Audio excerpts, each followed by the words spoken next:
We're focused today on solar redevelopment in the greater Virginia area. Welcome to the 2021 Virginia Solar Summit. My name is Dan French. I'm the executive producer of the event and one of your co-hosts. We are joined today with some terrific co-host organizations, the Virginia Department of Environmental Quality, the Virginia Department of Mines, Minerals, and Energy, the West Virginia Brownfields Assistance Center, and Appalachian Voices. And they're all doing very, very important work in their own unique ways. Because the beautiful thing about solar redevelopment is it really brings all of us together, communities, governments, private corporations, but also many different professional disciplines. Because it's not just about megawatts, it's about cleaning up pollution in our abandoned mineland sites, our brownfields, and also saving our pollinators because we can restore soil and plant native vegetation next to our solar panels and create little beautiful oases for bees and butterflies that are also highly, highly functional. So it's almost like a dream for me. Once and a long time ago, far away, I was a young energy attorney.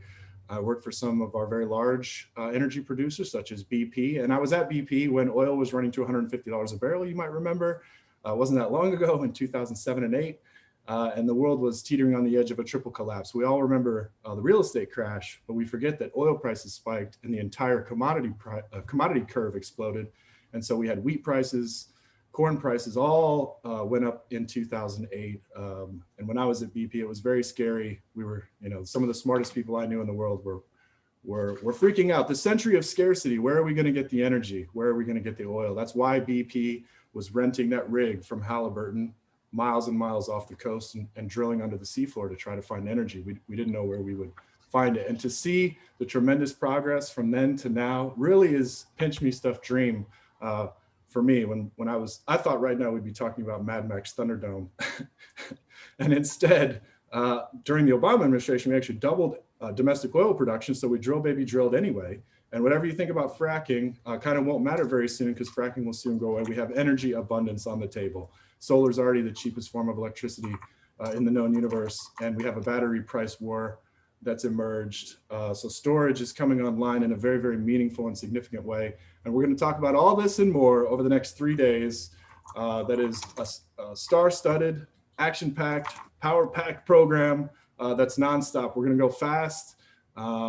So brace yourselves. We hope you don't choke, but everything will be recorded. Everything will be shared live. And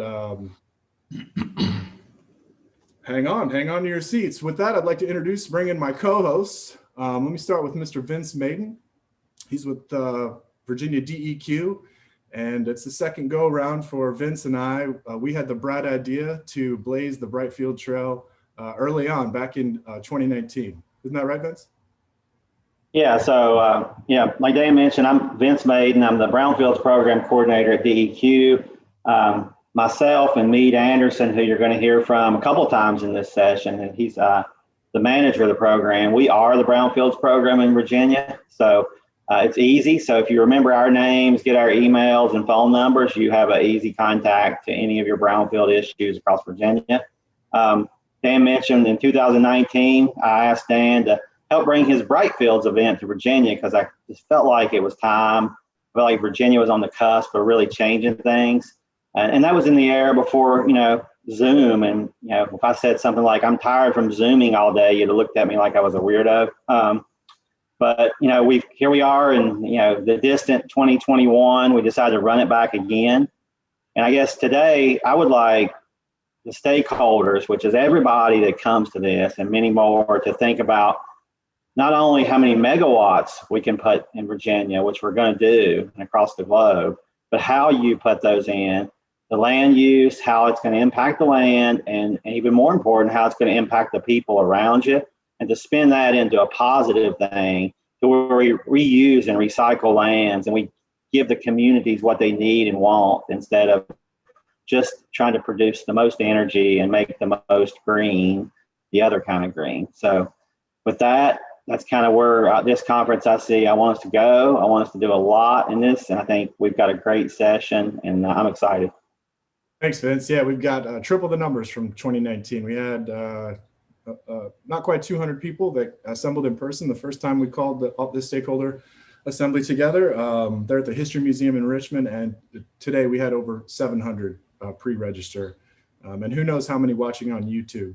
So people are very excited. It's incredible to see the progress from then to now, but such is a renaissance. We see prices coming down. As you said, it's not just about saving the planet. It's about green. There's, cash money. So green on green, and we can really do both. And that's why I'm so excited about solar redevelopment, because we really can not just take our worst assets, our legacy sites, stuck in limbo for some of them many decades. As an old brownfielder, almost in the brownfield redevelopment game for 20 years now, this is what we've been looking for: an end use for brownfields, something to do with these sites. Without something, certainly at scale for our larger sites, they'll continue to sit there doing nothing at all. So couldn't be more pleased. And no one knows more about this world and the taking negatives and turning them into positives, brownfield positives, than Carrie Staten from the Northern Brownfield Assistance Center. She is the interim director, but she's been on the front lines of the Renaissance, the redevelopment Renaissance, for many years. And she is our unofficial cruise director for the next 3 days, and a real brownfield pro. Right, Carrie? That's right. Thanks, Dan. I'm just going to share a quick slide with some information. So I am your cruise director today, and we have got a great team of folks from the Brownfield Center who are here to help you with your technical issues. So we have, as Dan said, over 700 people registered, and they're going to be joining us on Zoom and YouTube.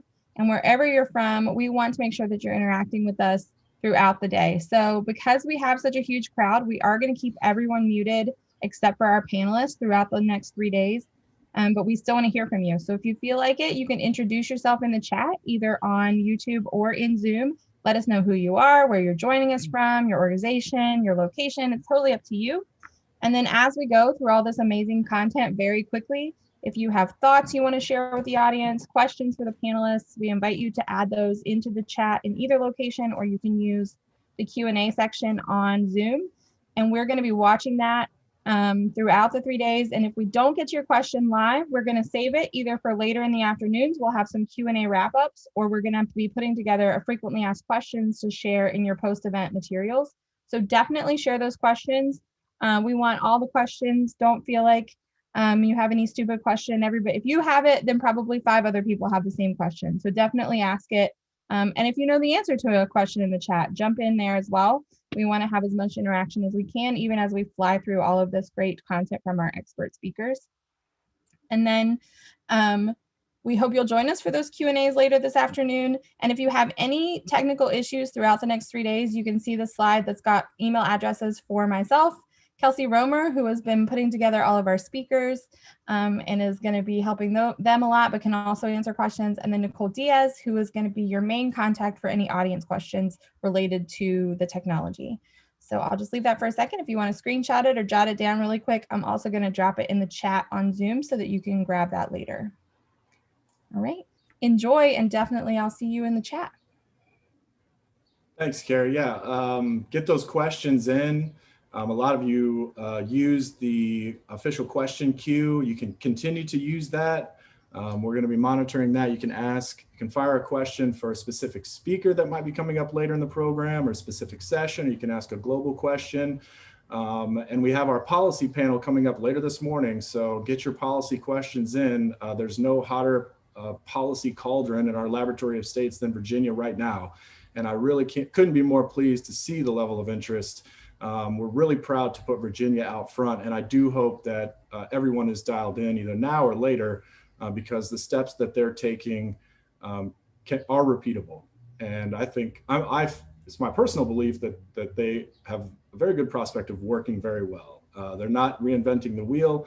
We know how to do redevelopment grant programs. We have some terrific folks from US EPA's highly successful brownfield grant program later in the program, and they're going to be dialing you in on how they get to 20-to-1 leverage return through that program. So for every $1 that Uncle Sam has invested through the US EPA Brownfield Grant Program, it's leveraged $20 of total capital for real, local, project level investment into redevelopment projects. So again, I just want to thank our hosts, Virginia DEQ, Virginia DME, the West Virginia Brownfield Assistance Center, and Appalachian Voices. And I also want to thank our host, Dominion Energy, BQ Energy, as well as Monarch Vegetation Services. We couldn't provide this event for free.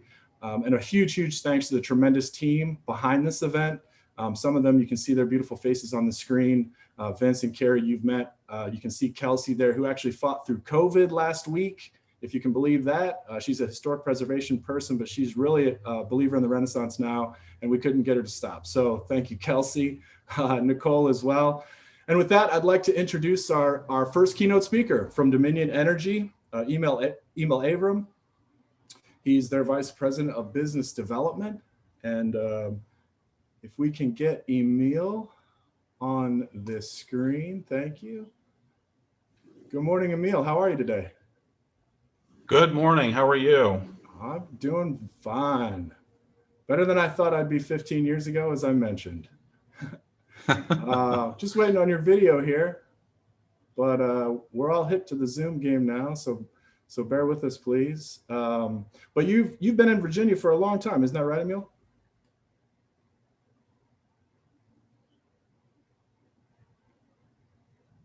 Oh, we may have lost. Working with Dominion. Oh, there we go. Lost you for a second, but you're back.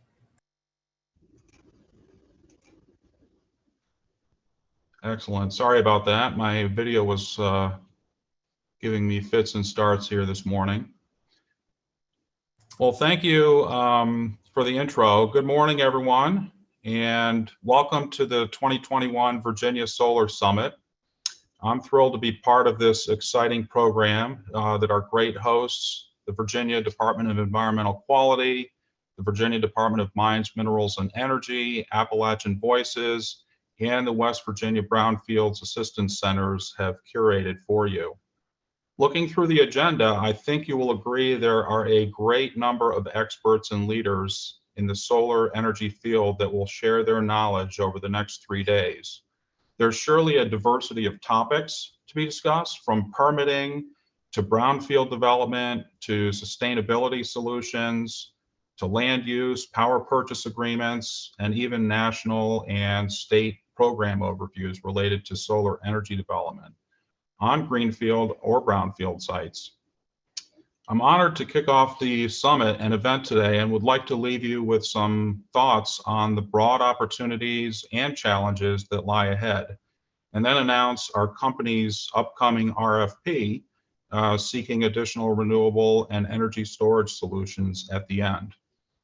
But first, I would like to congratulate Virginia Governor Ralph Northam, Virginia Senator Jennifer McClellan, and the Virginia Legislature for taking a bold step to make Virginia a clean energy leader in the United States.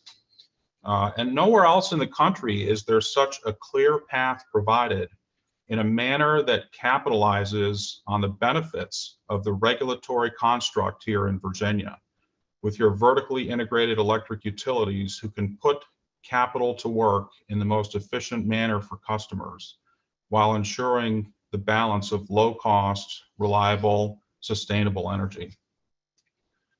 So I did want to mention the data really is abundantly clear that in recent human history, industrial progress has led to the greater emissions of greenhouse gases such as CO2, and will result in global climate change if we don't do something about it.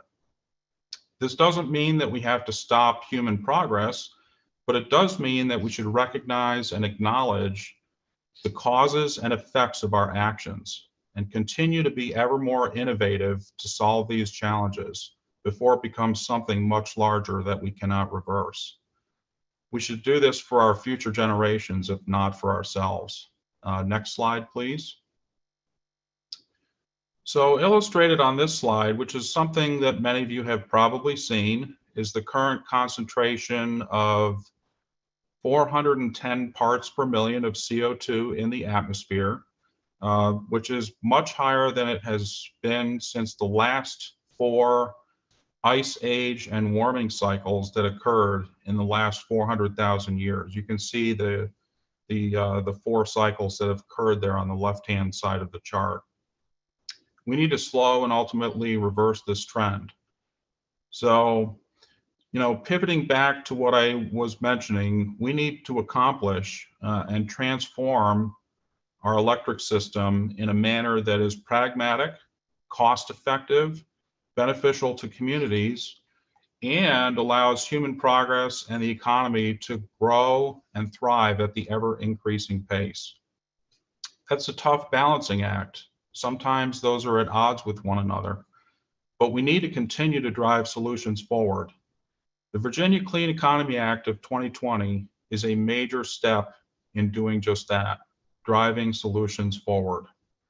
While no rules are perfect, this legislation creates a clear path for Virginia's 2 incumbent investor-owned electric utilities, Dominion Energy Virginia and Appalachian Power Company, to accelerate their investments in low-cost, clean energy infrastructure and achieve 100% zero carbon emissions by 2045 or 2050.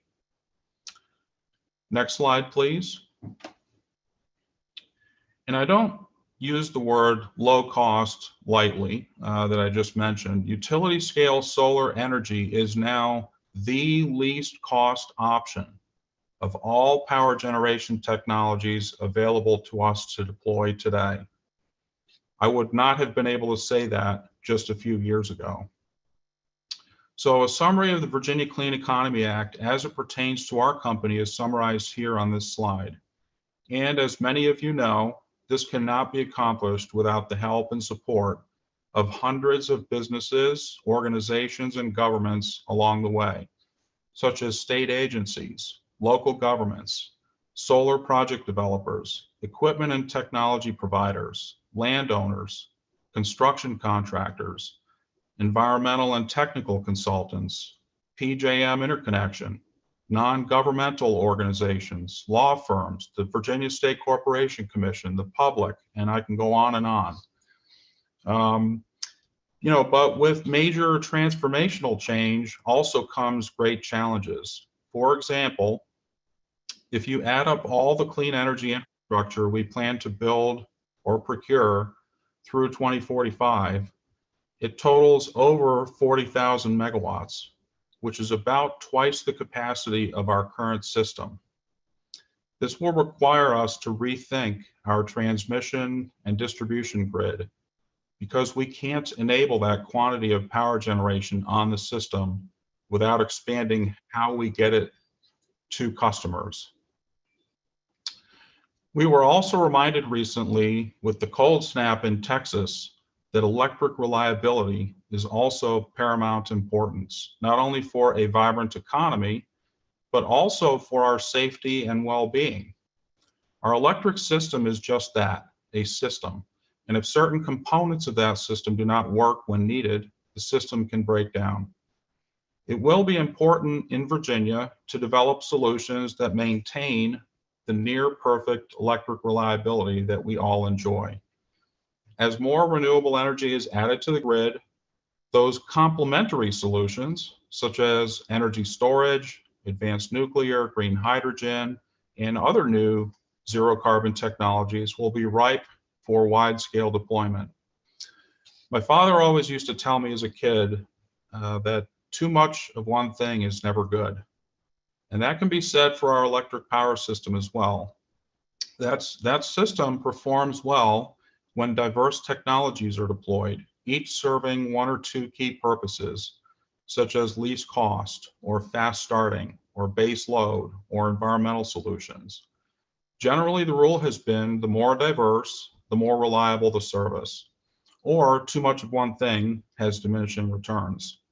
So as we look to deploy over 30,000 megawatts of solar in Virginia, we will also be looking for ways to maintain electric reliability in a way that is affordable to customers. And again, we'll need your help to do that over the next 2 decades. So now let's shift to the opportunities enabled by the VCEA. The one that excites me the most are the opportunities that will be available to the local communities, counties, and municipalities that host these projects. Over the next couple of decades, tens of billions of dollars will be invested in solar, energy storage, offshore wind, nuclear license extensions, and other new technologies that will emerge. This will be an economic boom for Virginia. This is a moment for the localities to seize the opportunities. This is a once-in-a-lifetime opportunity that should not lightly be passed over. There will be a tremendous expansion in opportunities for jobs, whether direct, indirect, or induced, job training opportunities, workforce education, and transition opportunities. Counties are recognizing the coming opportunity. For example, in rural Goochland County, where I have lived for 20 years, the public school system is planning to deploy an energy academy focused on clean energy technologies for high school students in this next upcoming school year to begin training the next generation of energy workers looking to get into the construction trades, technical and engineering fields, operations and asset management, finance or accounting, law, or other related fields. This is one of the most exciting opportunities that localities can seize and leverage for the benefit of their communities and citizens. And I should also mention that the additional property tax or revenue sharing opportunities that are coming are also a wonderful benefit. We may even have future manufacturing and service sector companies come to Virginia in the future as a result of the VCEA. So for those of you listening who are influencers and decision makers within local government, I encourage you to give strong consideration to a solar project being proposed in your community. Your support not only helps us meet the VCEA goals in the most cost-effective manner for customers, it also creates a stronger local economy by creating jobs and increasing local revenues. Please don't pass up the opportunity. So what will our company's generation mix look like in the future, say in 2035? Next slide. So this slide provides a peek into that future and includes our entire electric generation fleet actually in Virginia, North Carolina, West Virginia, and South Carolina in total. By 2035, on the right-hand side, it shows that we expect about 70% of the electricity we generate to come from zero carbon emissions resources. And we intend to meet our company-wide goal of net zero carbon and methane emissions by 2050. I just read this morning that Virginia ranked 4th among US states for total solar generation capacity installed in 2020, with more than 1.4 gigawatts of new capacity added, according to an analysis by the Solar Energy Industries Association and Wood Mackenzie. For comparison, 1.4 gigawatts is slightly more output than Dominion Energy's gas-fired Brunswick Power Station, which began service in April 2016 and powers approximately 340,000 homes.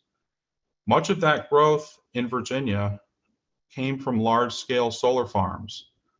And Virginia saw incredible growth in the utility-scale sector in 2020, which accounted for the majority of its new additions last year. Okay, so now I would like to shift to what Dominion Energy has specifically been doing in the solar energy space. Next slide.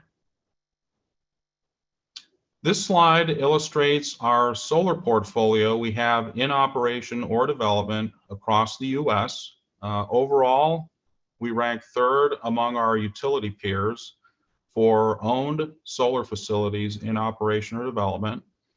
We now have about 2,300 megawatts of solar in operation in the US and another almost 4,000 megawatts in development, most of that being in Virginia. Since the time the governor signed the Virginia Clean Economy Act, we've been very active working several key initiatives. First, we restructured and expanded some of our teams to align with the VCEA's programs and technology lanes, such as solar, offshore wind, energy storage, distributed energy resources, etc., within both our development and construction organizations. We initiated a major real estate acquisition program to secure options and rights to develop solar and storage on private land near existing transmission lines. And I'm pleased to report that as of this week, we've acquired rights to over 85,000 acres of land throughout the Commonwealth and expect to hit 100,000 acres by the end of this month. 100,000 acres. That is about 2.5 times the size of the city of Richmond. That's enough land for up to 10,000 megawatts of solar if all of it were to be utilized. We've been successfully campaigning and working with landowners, large and small, throughout Virginia to achieve these levels with great success. And we've been steadily working to begin developing those properties for solar and storage future use. Last October, we filed our first application after the VCEA was enacted to the Virginia State Corporation Commission for nearly 500 megawatts of solar projects and power purchase agreements, along with our longer term plan on how we expect to achieve the VCEA goals. And we're busy getting the next group of solar and storage projects ready for an application to the Commission later this summer. So in conclusion, the Virginia legislature has defined what needs to be done, and it has handed all of us a tremendous economic opportunity. It's now up to all of us to make it happen while still delivering affordable, reliable, and sustainable electricity to our customers. The future is bright. Lastly, as I mentioned, I would like to announce that Dominion Energy Virginia, similar to last year, intends to release the 2021 Solar, Onshore Wind, and Energy Storage RFP on Thursday, April 29th. The solicitation will seek up to 1,000 megawatts of solar and onshore wind, which includes both development project acquisitions and long-term PPAs. For the first time, distributed energy resources, or DER, will be issued simultaneously, seeking up to 100 megawatts, with project sizes required to be 3 megawatts or less. Going forward, the DER solar solicitation will be issued together with the large-scale renewable and storage solicitation.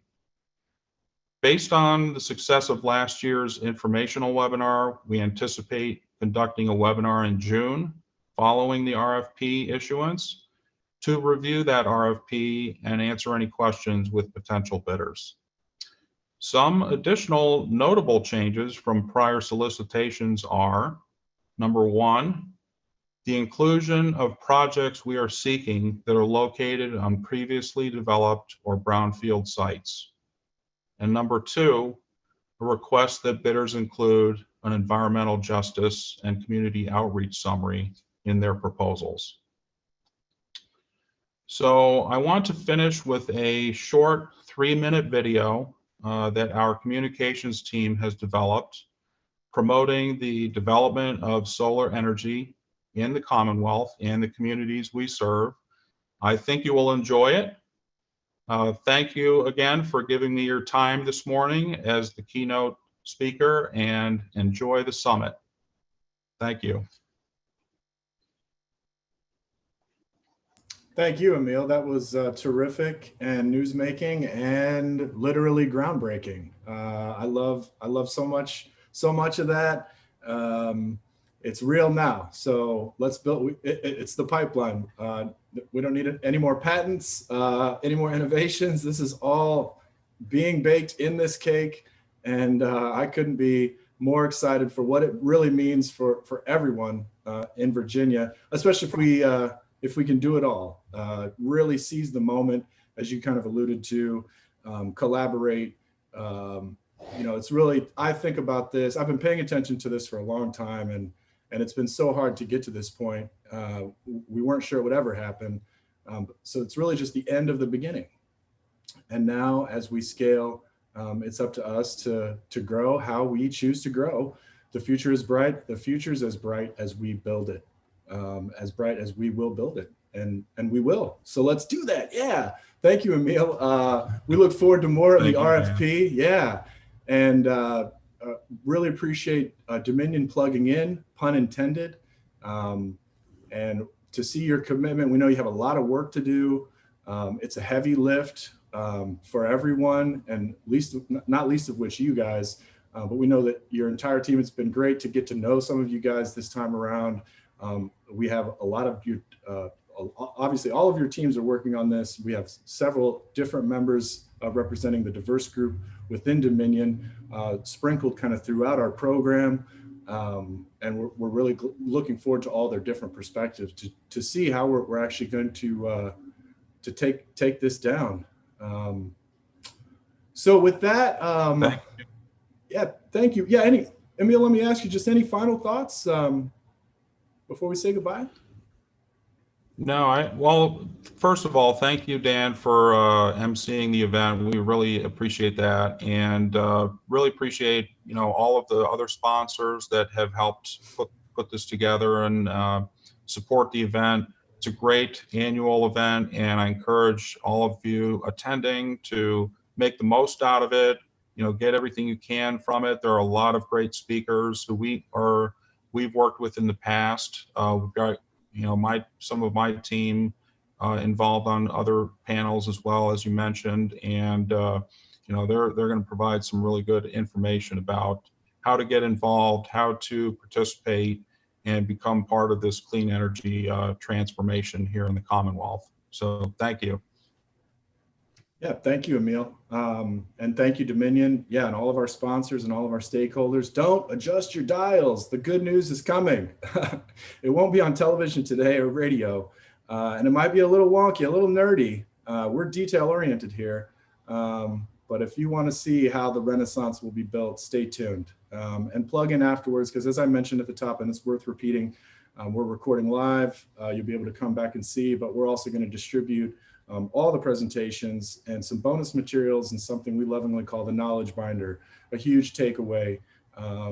This is an ongoing conversation, living like our Constitution. The work is happening every day. And, we'll keep our blog active. We'll be sharing different sessions throughout the summer that you'll see here today. And that knowledge binder will be floating on hard drives ever after as a reference material. So look forward to all that substance. Again, I want to thank Emil and Dominion for dropping all that solar steak into our session. There's a lot of sizzle on this. That RFP is big news, and I know a lot of you are licking your chops. So let's bring in, if we can, someone else. Get the video. Oh, I'm sorry, the video. Wow. Yeah. Thanks, guys. I'm see how excited I get before. Let's get to this awesome video, and then we'll pick it up on the other side.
Awesome.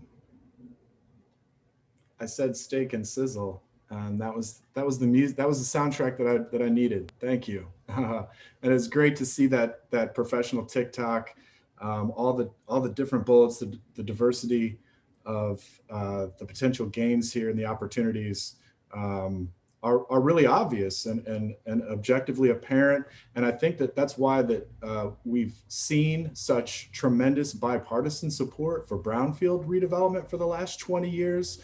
One of these beloved programs that through thick and thin, from administration to administration, no matter what, always seems to sail through unopposed.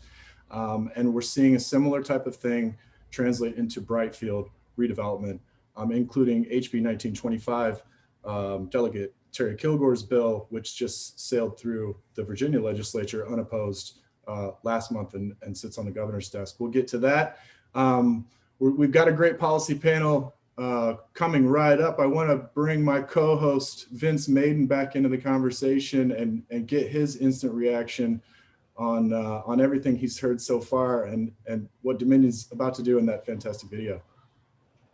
Well, the thing I'm always most excited about is brownfields, right? I'm the brownfields guy. So the fact that Dominion and Appalachian Power, AEP, have made commitments to developing brownfields and made it a part, thanks to the Virginia Clean Economy Act, a part of what they're doing and really have taken it serious kind of excites me.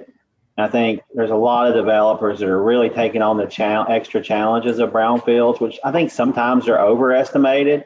And that's why you need to talk to Meade and myself. But I think this can be done in a responsible way. We can divert a lot of ag land that could have been developed into solar, went on a brownfield instead. And I think that excites the community instead of riling up opposition to solar development. So I think there's a lot of great changes and a lot's happened since 2019. And I think there's a lot more going to happen on the policy side. So I'm really excited about the policy panel that's coming up. The Greater Virginia Policy Panel, and having a multi-state view, I think is really, really, really cool. So. Yeah, the substance really translates. We have these sites everywhere. We have 500,000 abandoned mines on the books in the United States. And of course, we have mines all over. I know some of our friends are dialing in from China there in the evening.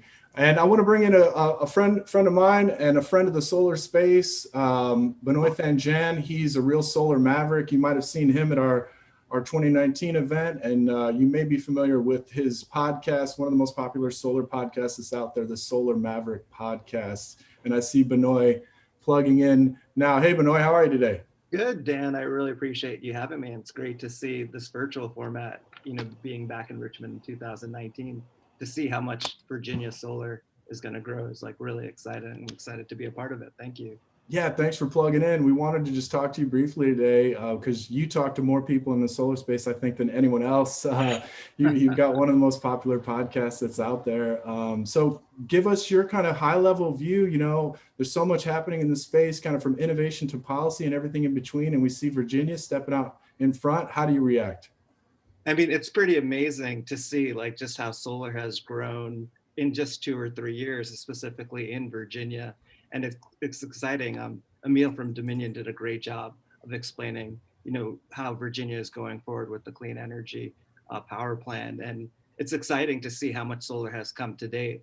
And a lot of it's really due to, I know we talked about this actually in 2019, but a lot of companies as well as requesting to have 100% renewables, and not from RECs, renewable energy credits, but to procure the power directly.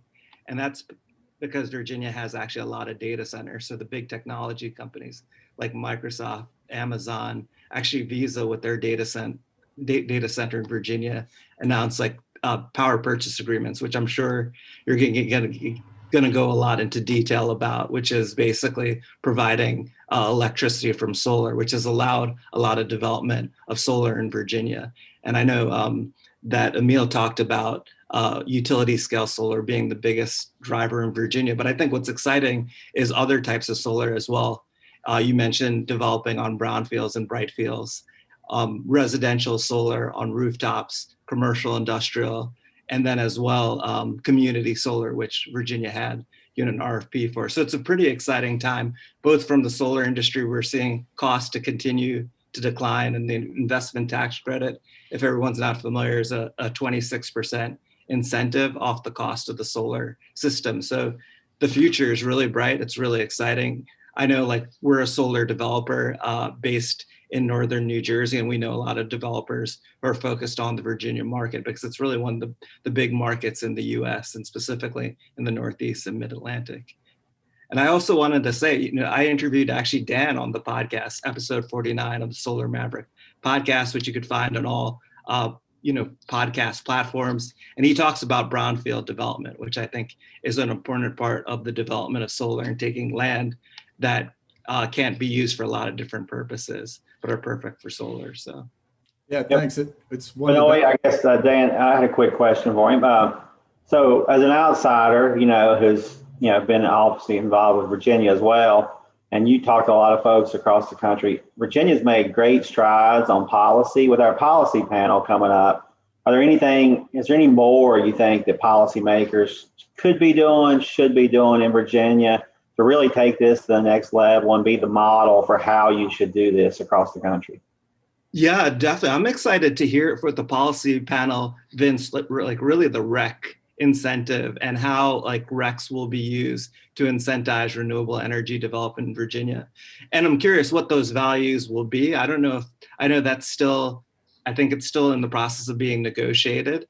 And then how, whether that will be a tradable market or sort of a fixed incentive, because I think that really impacts the financing of the projects going forward. I haven't spent a lot of detail with the negotiation of what's going on with the exact legislation. I'm on a actually call about that tomorrow, but that's one of the things that I'm really interested in, how we're going to allow a lot of other types of development in Virginia as well. So.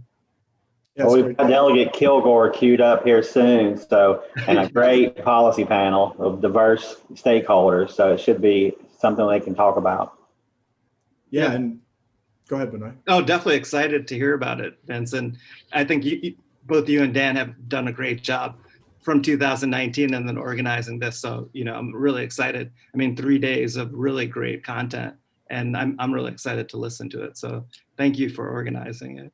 Thanks, Benoy. Yeah, thanks for plugging in last time. Wish we had more time with you today. You gave a great market overview for us. You talked about all the corporate buying that was already happening in Virginia. And I love everything you're saying about kind of the way that the market is kind of blossoming and maturing, even in Dominion's RFP, carving in collaboration. We're thinking about equity right from the start this time. We've had a lot of land booms in this country over the last 400 or 500 years, and they weren't always equitable. And that's a unique opportunity this time. We can dig in and do this right. So here we are at 8:15. I'd like to turn right to our policy panel. We've got just stars upon stars upon stars in our stellar solar program here. If I can get as much alliteration as I can to try to do them justice, because the folks in this next block are really making a difference, each in their own way. And it's really great to see them come together. So let me just introduce everybody before I turn it over to them, kind of for introductions. I'll begin with kind of the man in the hour of Virginia. He's the lead sponsor of that bill that I mentioned, HB 1925, which sailed through the House unopposed. It's on the governor's desk. Delegate Terry Kilgore joining us from the Virginia House of Delegates, actually, I think on his car. He's a very busy man. But we've also got Delegate Evan Hansen from the West Virginia House of Delegates. He presented in 2019. He was actually sick. He didn't have corona at the time, but he fought through that. And he's really been leading the charge on brownfield and brightfield redevelopment work for many years. We're happy to have him. We've got Jon Hillis there from SolUnesco. He is a solar developer doing a lot of work, but he's also very active in the policy space. And I think a lot of people, certainly the solar folks in Virginia know Jon very, very well, as well as Rachel Smucker. She is formal. It was something else, but now it's Chessa. They're kind of rebranding there. MDVSEIA, the local SEIA affiliate. Yeah, SEIA, but yeah, thank you. They're rebranding. Much like a lot of folks, the whole space. And then Chelsea Barnes from Appalachian Voices, she also was plugged in. Appalachian Voices was plugged in the last event, and they're doing tremendous work for Appalachia. and not just Brightfields, but beyond, if you're not plugged into the work that they're doing, and Chessa as well, both of these organizations are tremendous catalysts in the policy realm, but also, it translates down to the project level. So having said that, and bumbling over my words because I get really excited about this stuff, let me ask Mr. Kilgore, tell us all about your bill and the work that you're doing. Oh, it's great to be with you all. Can you hear me? I'm okay. Okay. You sound good. Trying to do this from my car. I apologize, but it was great to have such a good group supporting House Bill 1925 dealing with brownfields, and we really made a pitch to our legislature that if we could put solar on brownfields, abandoned mine sites, it would be a great move for Virginia because we would not use up our farmlands.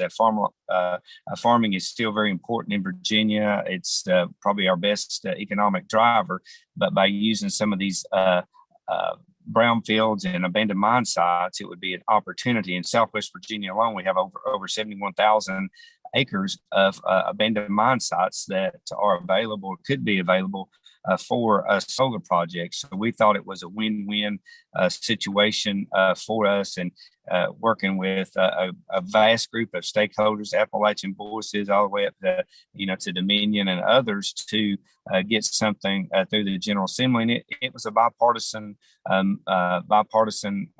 move.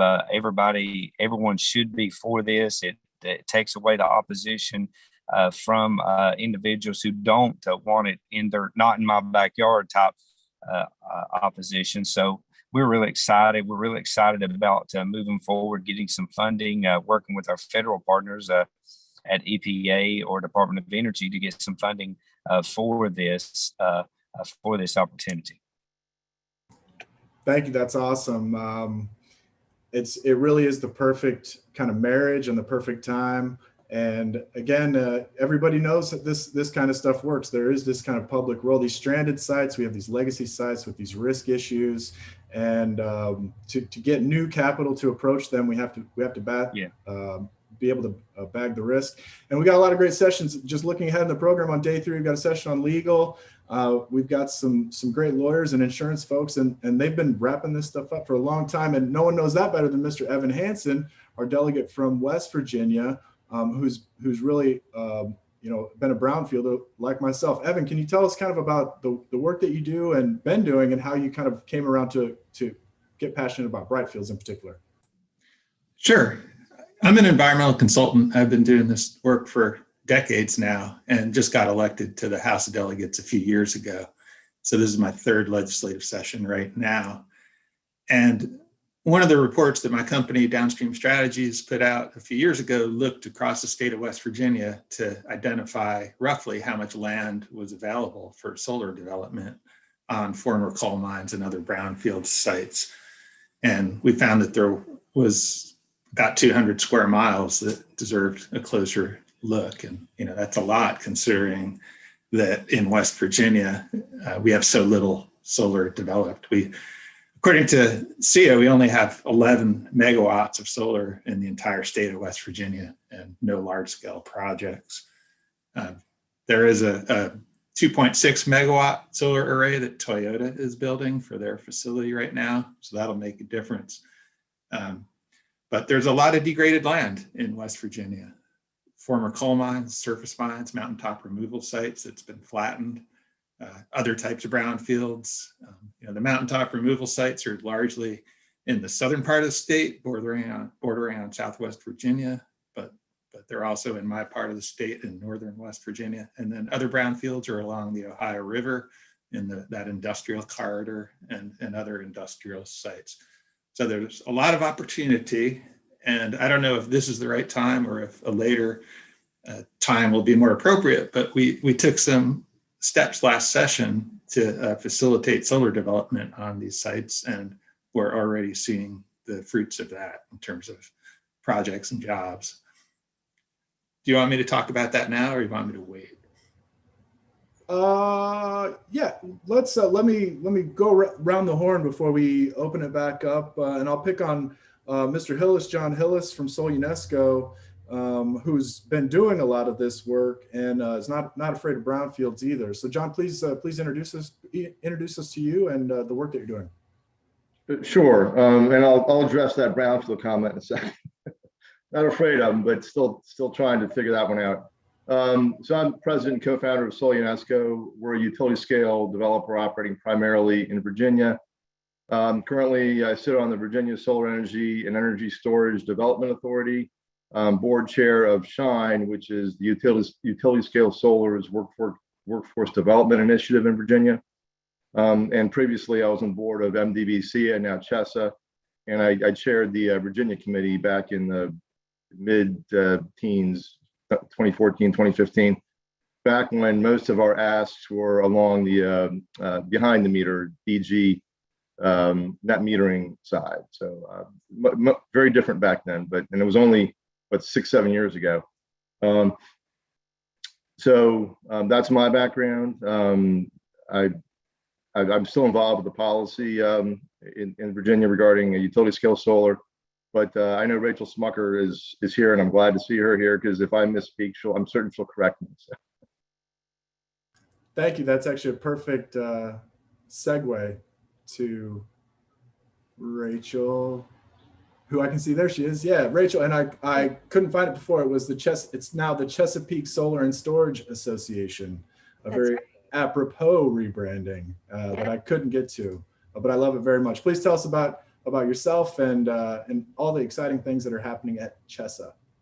Yeah, thanks so much, Dan. Rachel Smucker here. I serve as the Virginia Policy and Development Manager for Chessa. We're the Regional Solar and Storage Trade Association.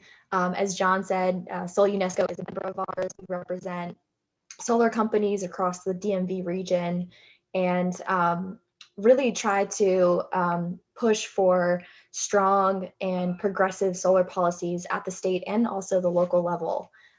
So happy to be here. And I also just want to say, I think it's absolutely incredible that we have an entire conference dedicated to exploring renewable energy deployment on previous coal sites and brownfield sites. That just goes to show how far we have come, not only as a Commonwealth, but I think as a nation, and all the good things to come. So thanks for having me. Yeah, thank you. And last and certainly not least, Ms. Chelsea Barnes with Appalachian Voices. They are a co-host of the Virginia Solar Summit, and they plugged in last time. Chelsea wrote a great, she has written many great articles, but specifically wrote a great piece after the 2019 conference about this Brownfields-to-Brightfields track. Without further adu, Chelsea, please introduce yourself. Thanks, Dan. My name is Chelsea Barnes. I'm our new economy program manager at Appalachian Voices. I'm based here in Wise County in the Coalfield region, and we do work with the Solar Work Group of Southwest Virginia, which is a citizens group here that has representation from local governments, economic development professionals, solar developers, anyone and everyone who wants to be involved. And we're entirely focused on helping to bring solar energy to the Coalfield region, both as a job opportunity and also as an economic boost for the region. We know that more and more companies are looking to be 100% solar powered, and so we want to make sure that our region is able to supply that when businesses are looking to relocate here. So that's our focus. That's about half my job is that solar work, and the other half of my job is looking at abandoned mine land reclamation and economic development projects. So this conference is like a dream come true for me. So thanks so much for the invitation, and I'm really happy to be here this morning. No, thanks. We're grateful for your help. I'm glad I'm not the only one dreaming. Please pinch me. Hey, Dan, sensitive to the delegates' time, I had a question in the chat, maybe that would be good for both delegates. I'll expand this to West Virginia. So one of the questions was around is Southwest Virginia too far away from the loads of energy demand? And I guess I'll add to that the proximity to transmission lines in Southwest Virginia and Southern West Virginia, a deterrent that's going to keep us from realizing this dream of populating our previously mined lands with renewable energy projects? That's a great question, Vince, and we've heard that before. But we have The big power plant for Dominion is located in St. Paul, Virginia, and we're able to get on the grid from there. And we would be, and this would be, I think it would be an easy fix for us to have loads moving from Southwest Virginia to other parts of Virginia and the country. I don't think that's an issue at all because of what investments we've made with the St. Paul site and other sites, Carbo over AEP site over in Southwest Virginia, which are already near those abandoned mine lands. So I don't think that's going to be a big issue. And I'm sure that in West Virginia, they have the same type of infrastructure that we have, that because when you had these old coal mines, you had a coal operations, you had a bunch of power going to them anyway already. So I think we're ready to roll in Southwest Virginia. Yeah, let me, Dan, if I could kind of piggyback on that and address that as well. I totally agree with Delegate Kilgore. There's a lot of high voltage lines running through the area of Southwest Virginia. And I've looked at a lot of these reclaimed mine lands previously. I've talked to DMME about this, and hadn't really looked at them that closely because of a lot of the legal issues in acquiring site control on those properties. Doing title search, trying to figure out who owns the mining rights and whether or not they're going to transfer with the land. It wasn't low-hanging fruit, and so that's why we were primarily developing in other areas of the state. But now with this passage of this House Bill 1925 and the incentive that grant program provides, it kind of levels the playing field, I think, a lot with developing that land for solar. So I think you're going to see some more activity in that region. Yeah, I think so too. I know Senator Manchin has a bill with some tax credits for potentially new sources of demand, in some of these locations. But Mr. Hansen, Delegate Hansen, what's your view from West Virginia? I agree. There's power infrastructure that goes to a lot of these old mine sites, and they didn't. So that shouldn't be a problem. I agree with the delegate from Virginia, and that bill you just mentioned from Senator Manchin, that's his advanced energy manufacturing tax credits, and kind of reviving a program that hasn't been used in West Virginia, and directing a portion of those tax credits into communities that are hardest hit by the decline of the coal industry and loss of power plant jobs. So that would be a large part of West Virginia.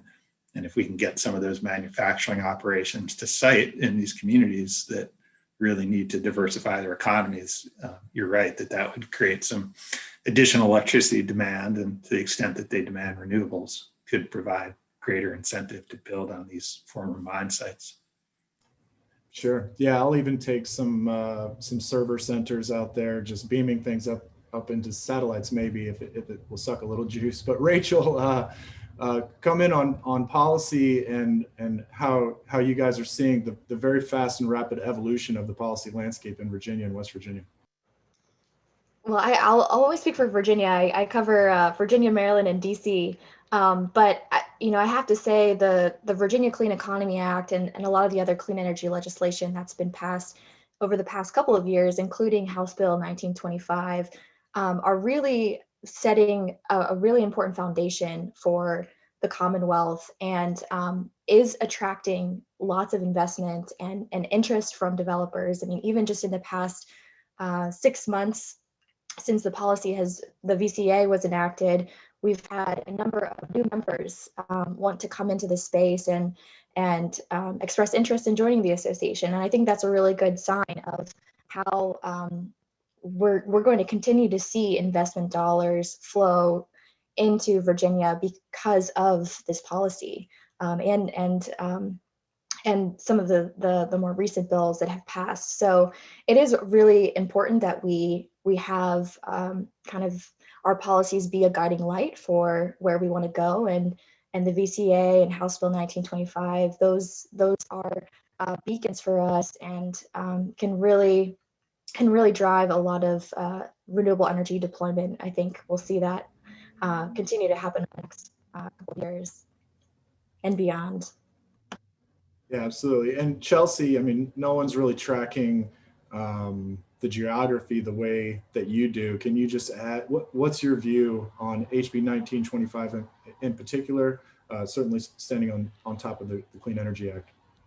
Sure. Well, HB 1925 was my baby. We worked to develop that bill language back in 2019 with just all sorts of constituents and solar energy developers and the utilities, just to make sure that that bill language was something that was going to work for everyone. And I think it's very clear that it's needed.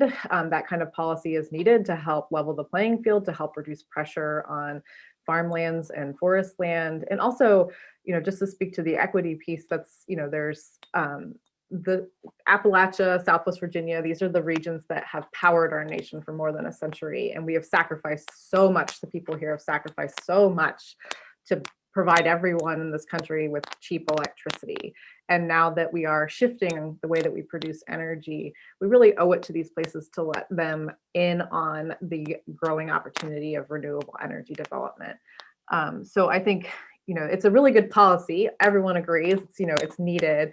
Now we just have to get it funded. And I think that's kind of the challenging piece, is that we have to, everyone agrees that this is something that will be good for our state and good for renewable energy development. But the hard piece comes next, and figuring out how we fund that. And I think that's a discussion that I'd love to see happen amongst our Virginia legislature. And I'm sure y'all in West Virginia will have that same discussion.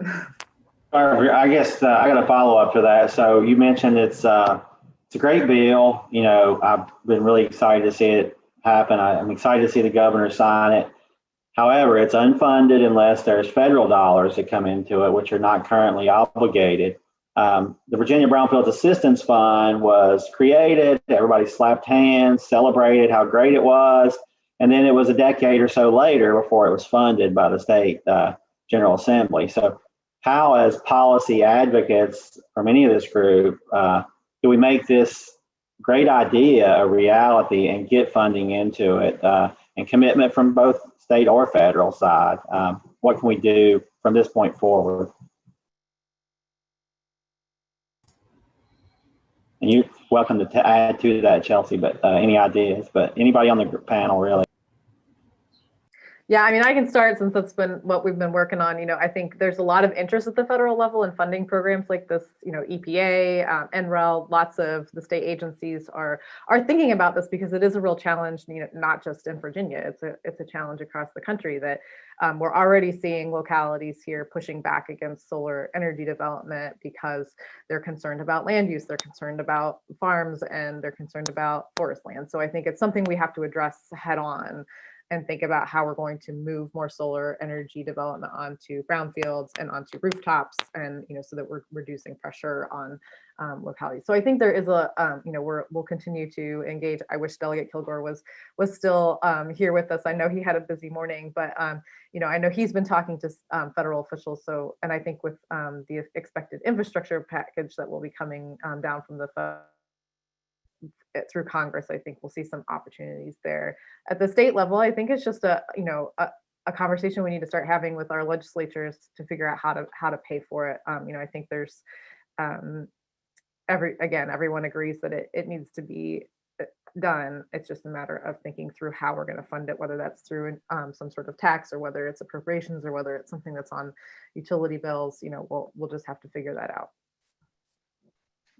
If I could jump in really quick, Dan. So one of the things I've talked to DMME about, and also DEQ, not to say that the grant funding is not important, it certainly is, and it would definitely open up a lot of that land, I think, to developers, and they would see the merit there. And I haven't, to be honest, I haven't looked at the latest DEQ permit by rule regs that just came out to see what they're doing, but to allow brownfield development to be as an exception from the DEQ PBR process, to be permit by right if you're developing in a brownfield from the state perspective, and also localities, the ability for localities to create permit by right areas in their localities as well.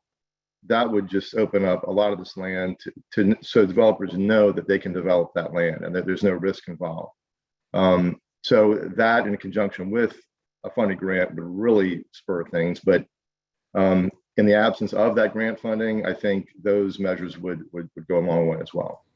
And I'll jump in really quick as a preview for some of our later content and our permitting session later on in the event.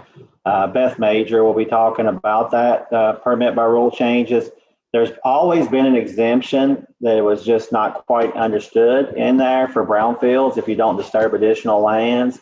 The new PBR regulations will clarify that and expand on that. Right. So if you're not going to disturb a lot of new land, then you would only have to notify Virginia, DEQ, instead of going through the permit by rule full process. So stay tuned, learn more about that as we go through the event. Sure. Yeah, I sat on the PBR RAP group, and yeah, we talked about it, and I mentioned, you're absolutely right. It should be in there now.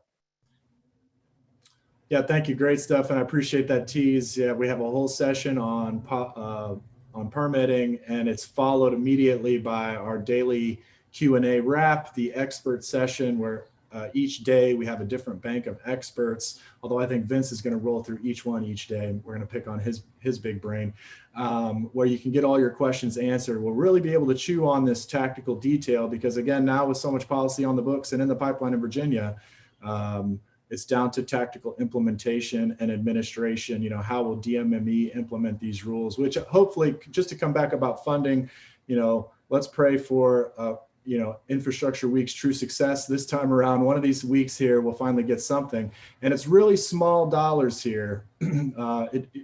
This type of front end pre-project work, like the EPA Brownfield program, that's how they get this tremendous 20-to-1 leverage, where early on, just in assessing these sites, some small dollars can really help open up the possibilities of a project coming to fruition. And so it won't take much to give the front end the boost that it needs to overcome the extra obstacles lingering from these legacy issues. The little schmutz in the back, a little this and that, but with some insurance and some other things, we can make these projects go. But speaking to that, Mr. Hansen, can you talk a little bit about that Brownfield-to-Brightfield bridge, or dwell a little bit on brownfields specifically, and maybe what it means? Because a lot of our folks are hearing about this for the first time, and it's a scary, scary word, and they don't know what it means. It is like a box of chocolates. You kind of never know what you're going to get on a brownfield until you buy it in. But you've done so much of that work, and I look forward to what you have to say. Well, brownfields are sites that either have some type of pollution or some perceived environmental threat that may or may not be real. And so the challenge or the opportunity with brownfields is to do some work up front to characterize the site and determine whether or not there is something there that needs to be addressed, and then to address it in order to make it available for further development like solar or something else. And so there's a process in place, like you mentioned, EPA Brownfields process with assessment grants and cleanup grants. And, that's a process that's had bipartisan support and done a lot of good things all across the country. I did want to mention, though, that last session in the West Virginia legislature, we passed 2 solar bills that impacted the development of brownfields for solar. The first was what we call the utility solar bill, and it allows each of the 2 major utilities in West Virginia to develop utility scale solar, a total of 400 megawatts. But that development needs to be placed on a brownfield or other type of degraded land, including a coal mine or some other type of degraded land. And the first of our 2 utilities almost immediately put out a request for proposals from solar developers, and they're going to be moving forward, as far as I know, soon on their first 50 or 100 megawatts of that. That's Appalachian Power. And then the second utility, First Energy, has committed to moving forward through that process in 2021. So even though it didn't require them to do so, they're both moving now that they have the enabling legislation. The other bill we passed last session corrected what was a punitive tax on large solar arrays, so that they're only taxed based on their capacity, accounting for their capacity factor, not 100% of their capacity, but just fraction of that. And that's made it made solar more accessible to non-utility solar developers. And there's 2 large projects that have already gone through the process: a 90 megawatt site in Beckley in the heart of coal country, and then a 100 megawatt site that's in Berkeley County along the Potomac River on a brownfield site. So even though that correction of the tax wasn't specifically focused on brownfield sites, it allowed developers to move forward in West Virginia, and some of those projects are being targeted toward brownfields because those sites just make sense. A lot of them are already flat, for one thing, close to electrical infrastructure, and ready to be redeveloped. Absolutely. Rachel, I see you shaking your head. How do you see that as more of a traditional solar person? You're stepping, into land use, from a different perspective. How do you see it? I think Chelsea highlighted this earlier, the fact that we are seeing a lot of opposition right now from different community organizations or localities just in general for utility scale solar projects coming into their communities. And Chessa and other stakeholders have done a lot of work recently to ensure that we've got as many tools in the toolbox to help localities realize greater revenue streams from solar projects so that our localities truly are benefiting from these projects.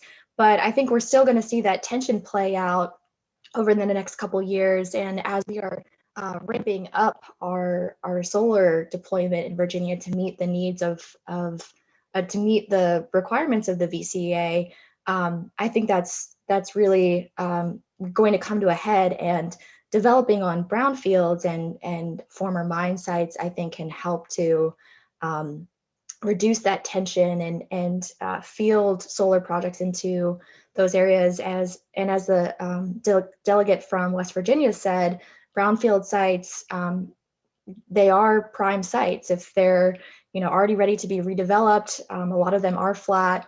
That's really what you need for a good solar project. Thanks, Jen. I'll tease another terrific session later in the program on day 3. That's March 18th at 10 a.m. We have Mr. Jonathan Sweet from Pulaski County, Virginia, who's going to be talking about their giant, greenfield project and how they work their way through some community opposition. And that's really where I wanted to go. We can, pivot slightly because it is, one of the most important kind of bullet points under Brownfields-to-Brightfields is it doesn't really face the greenfield opposition problem. These are stranded sites. They're often eyesores. And as we go to scale, if we're really going to build all these megawatts, there's going to be a lot more people seeing a lot more solar panels in a lot more places. And, we have to involve them by law. So,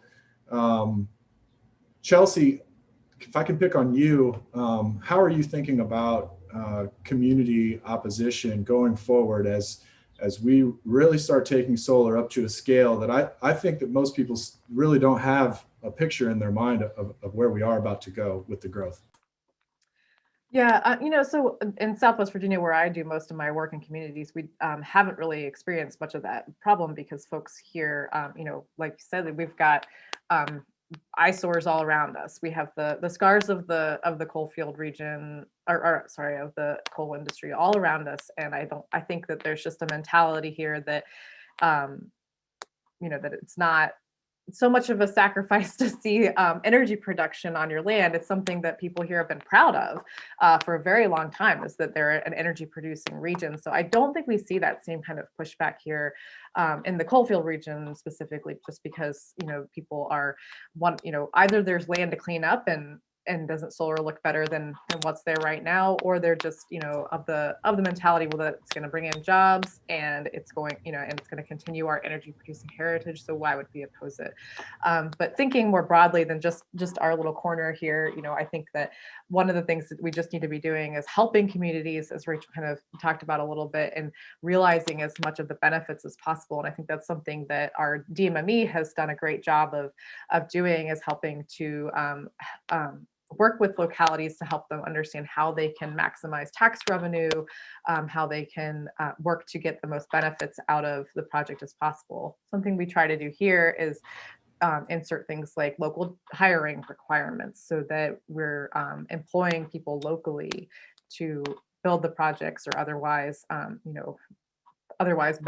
somehow benefit from the project. And I think that's something that more localities will probably be looking to, and maybe Jon might be able to speak to that more from his experience on Shine, and how we're making sure that the localities where this development is happening are benefiting from the job opportunities as well. And I would like to, if I could, yeah. Yeah. Shine is utility scale workforce development initiative. There's a number of developers that have pulled together, and we've built an outdoor lab at Southside Community College, and we've built 2 additional mobile labs that we can deploy 2 areas in Southwest Virginia to developers and EPCs, contractors that are developing projects or constructing projects in that area.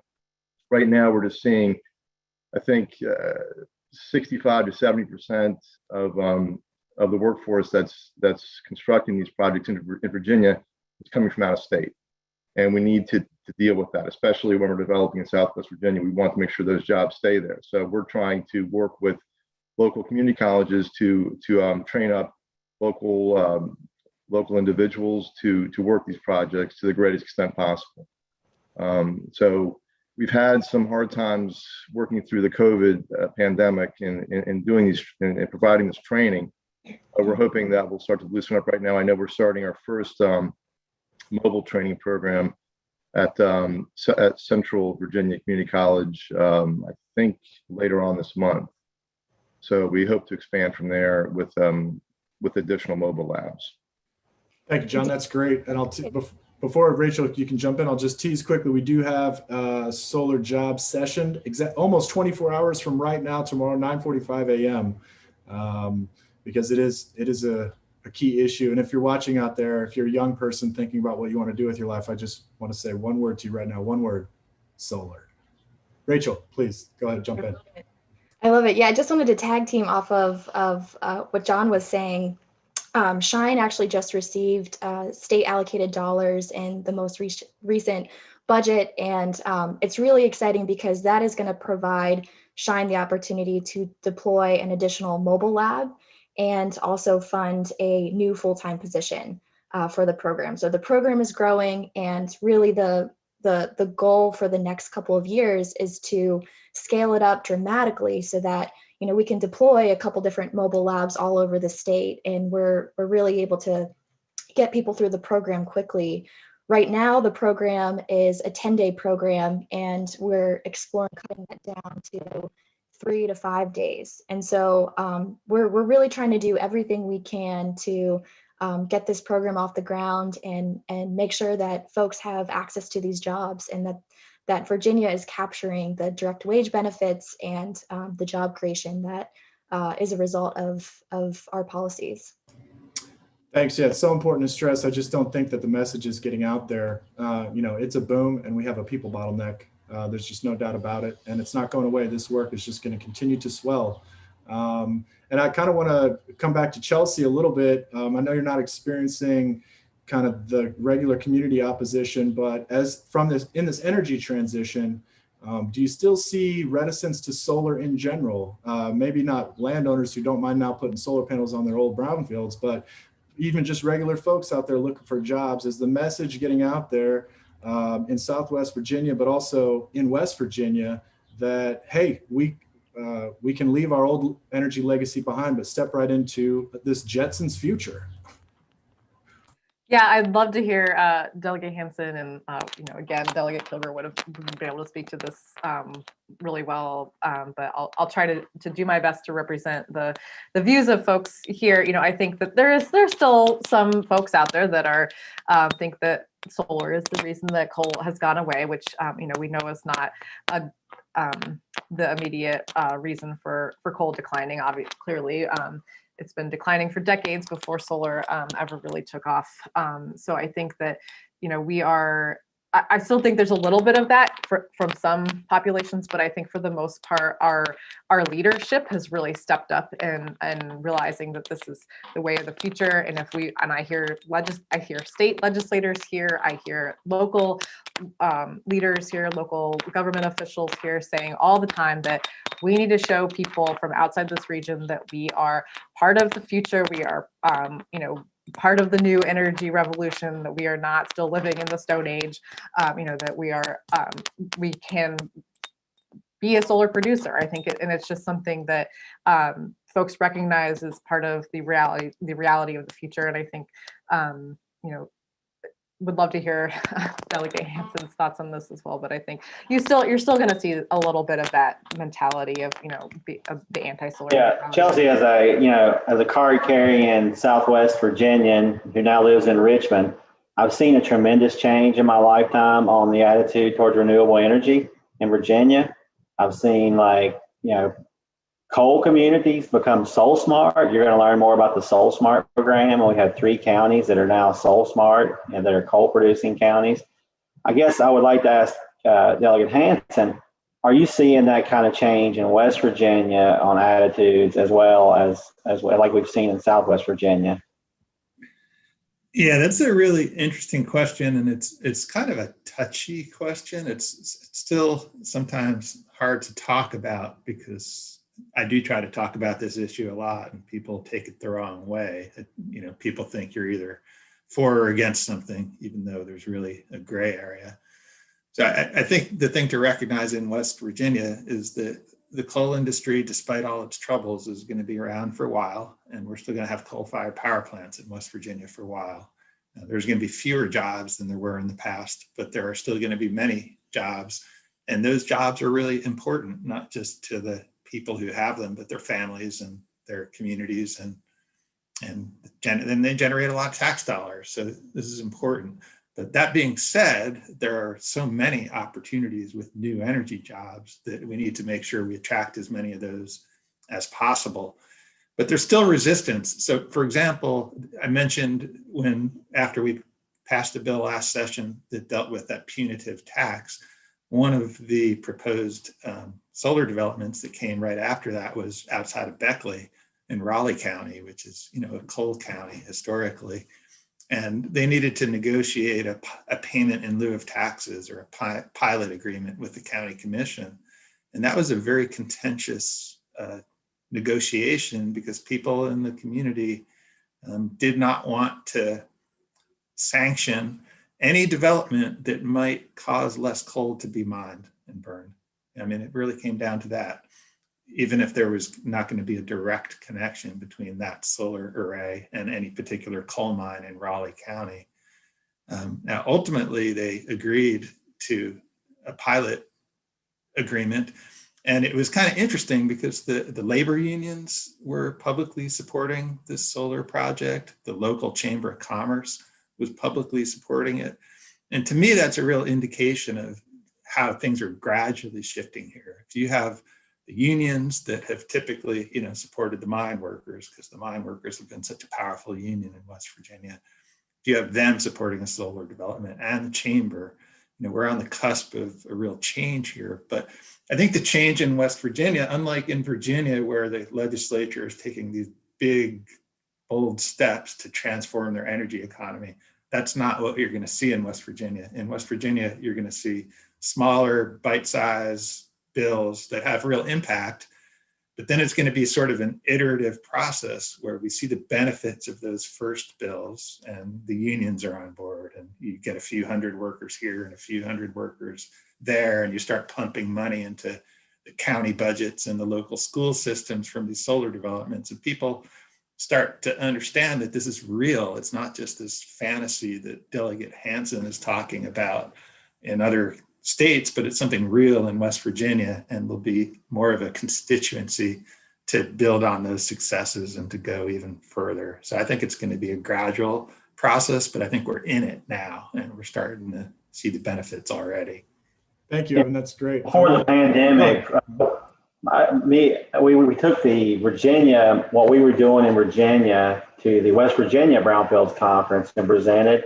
And, I thought it would be lukewarm, reception, and that room was packed for that session. So there was a really strong interest in talking about reuse of mine lands for renewable energy in that group, which gave me hope that West Virginia was going to really think through theirs, and maybe taking it in small pieces may be beneficial to do it right. So I wouldn't look at it as a negative.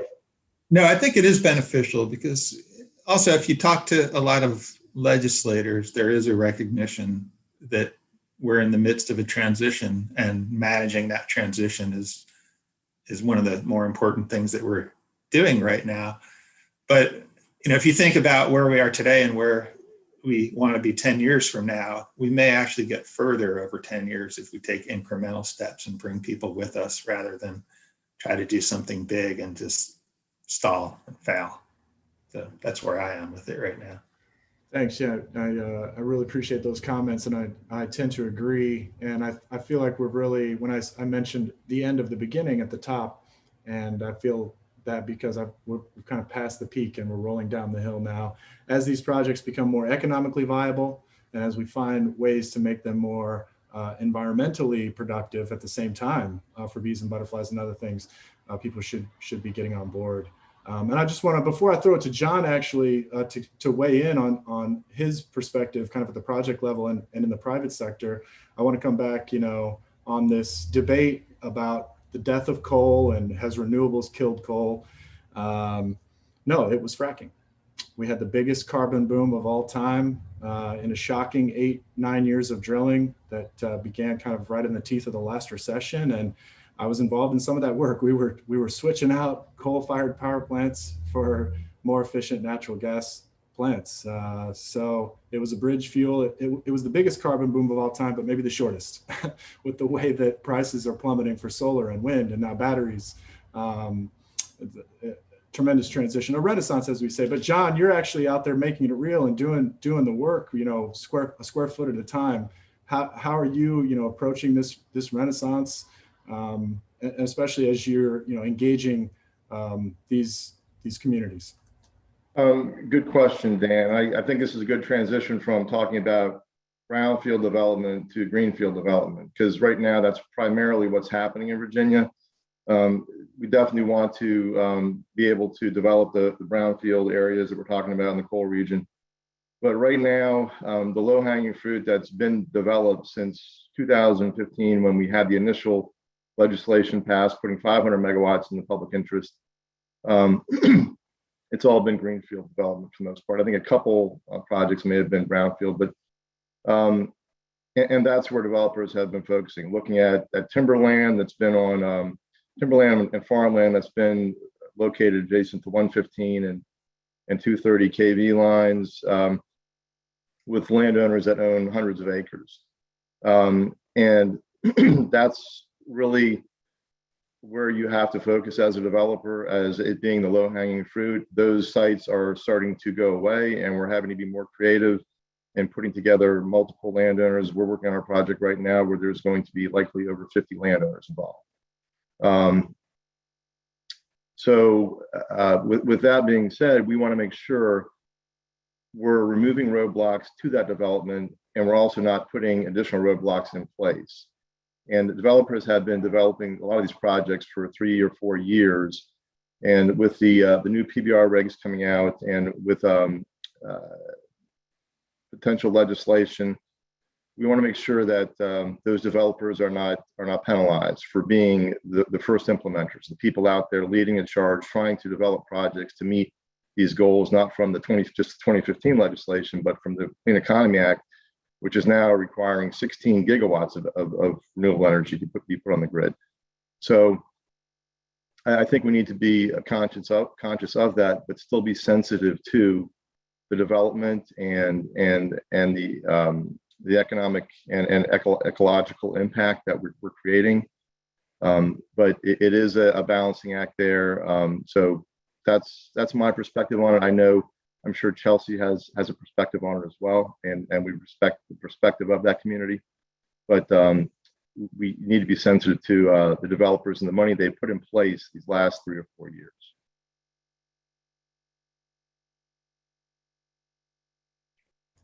Thanks, John. Yeah, Rachel, do you want to jump in? How do you react to what you've heard so far from our other presenters on the very sometimes tricky path of community redevelopment?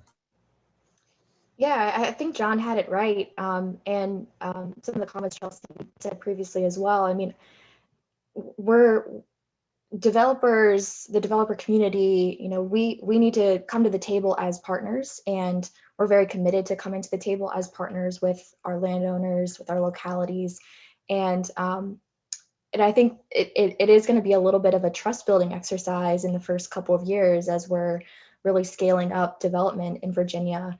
And it's going to be an important couple of years for the future of solar development in general. So I think, just given the different stakeholders that are involved, it is going to be a practice of, how can we partner together and not be adversarial and really come out with win-wins. Thanks. Yeah, I love a lot of what I'm seeing from developers really across the nation. I have more of a kind of a national, international view, and we've learned a lot of lessons from brownfield development where there's a purposeful effort made always programmatically from EPA on involving communities up front in the planning process, engaging environmental justice issues and other things kind of at the top.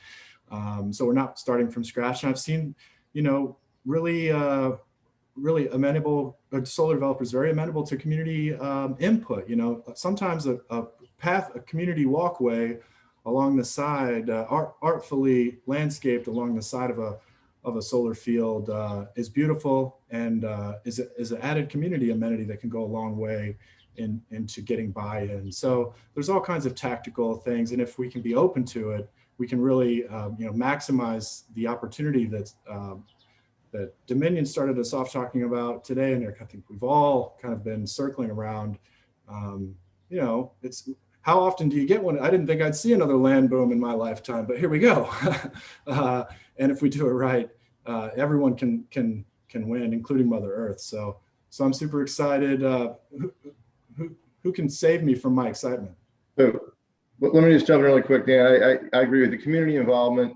So what we do and what a lot of the other developers in Virginia do, some of them don't, but we approach the county very early on. As soon as we have some sort of interest in an area or site control, we're talking to the county about what we need to do as far as setbacks and buffers and other concessions or conditions we would need to include in our permit with county, so that while we work through the process of site control and due diligence and desktop analysis, we're not we're taking their concerns into our development process very early. So when we come to the county with our permit application, they know what's going to be in there. We know what the county wants.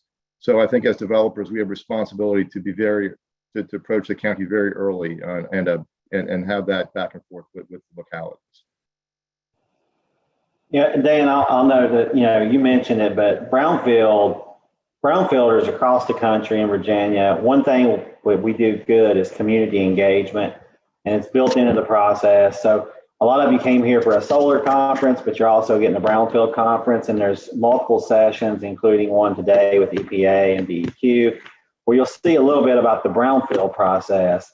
I think even if you're not working on a brownfield, there's fundamentals in our program that apply to greenfield development. So I think, stay tuned for those sessions, even if solar is your gig, because I think you're going to learn a lot and see a lot of cool things. And there's a lot of tools that can help you on sites that are brownfields, which surprisingly, a lot underestimate what is a brownfield, and you're going to learn a little bit about that today.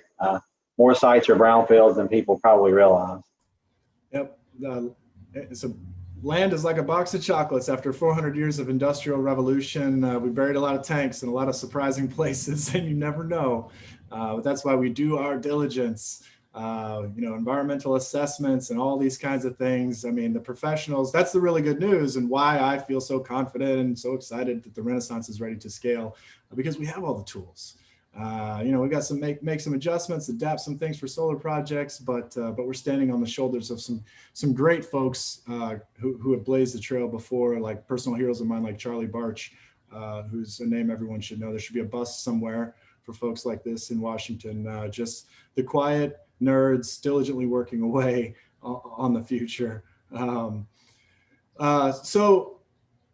And I should also mention that I kind of want to transition to pollinators, or we don't have to transition, but it is one of our two featured topics here at the Virginia Solar Summit this year, minelands being the other. It's all redevelopment, but we can think about pollinator restoration, pollinator habitat as a kind of greenfield development. And we're kind of stacking sustainability, right on top. That provides, not just highly functional habitat, beautiful aesthetics, but ecosystem services, because our bees are literally dying. So does anyone want to jump in on kind of this bigger conversation of, sustainability, what it means right now, maybe even in the context of, we've got a national infrastructure conversation, we've got grids failing in Texas, and climate change seems to be battering us around a little bit more, but then here we are, my friends, sitting in this space that's ready to scale with, a little bit of value to kind of hit each of these problems. Is anyone else feeling the serendipity, or just smiling? I guess, John, are you looking at pollinator projects in your buffer zones? Like, how are you guys approaching that subject? I know Virginia is really promoting it. Through our programs you'll hear more about, but I know you've been involved too in some of those discussions. Right, I know the PBR, the new regs, I think they may incorporate the pollinator scorecard as that we have to fill out the pollinator scorecard. I don't know if there's going to be anything mandatory, any score to meet. They just came out and I haven't had a chance to review them yet, but I'll go back to what I said previously. Look, we're all for incorporating the pollinator habitats into our project. The problem that I see is mandatory requirements being placed on developers that have been developing towards mandatory requirements that were already in place. And I think up to that point, it needs to be voluntary or a condition with the locality that they require the developer to put in place.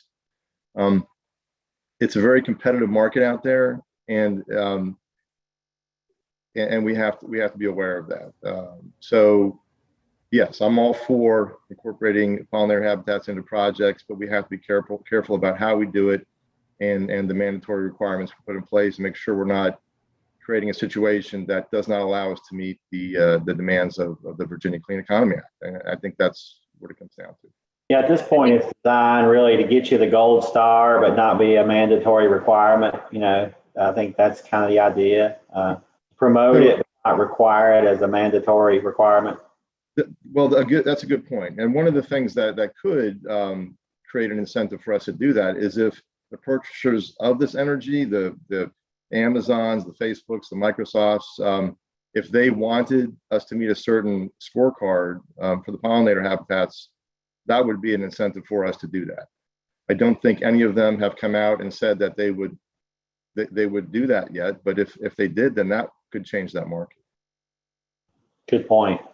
In Virginia, we've seen a lot of the customer base, these large corporations really driving the renewable energy market, and they could drive the pollinator demand around these sites as well. Thank you, Chelsea. I saw you trying to jump in. Go ahead.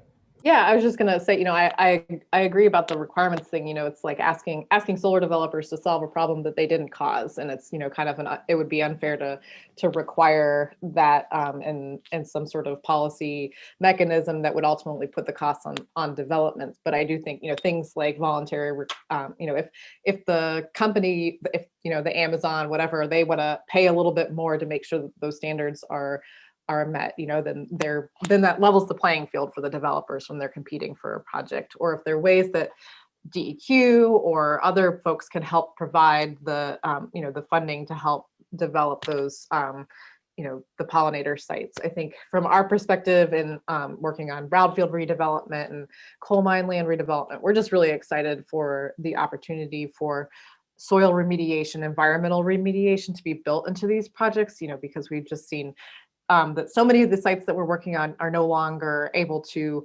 support vegetation really, or good vegetation. We can get a lot of invasives going, but not good pollinator habitat. So I think for us it's a really exciting opportunity to see solar panels go in that are also at this, where at the same time you're doing some soil remediation, some habitat rebuilding, so that 20, 30 years down the line, when the panels come out of the ground, that site is usable for other purposes or can just return to a natural habitat. So I'm really excited and would love to see more ways that we can help to incentivize, promote that kind of co-usage of sites.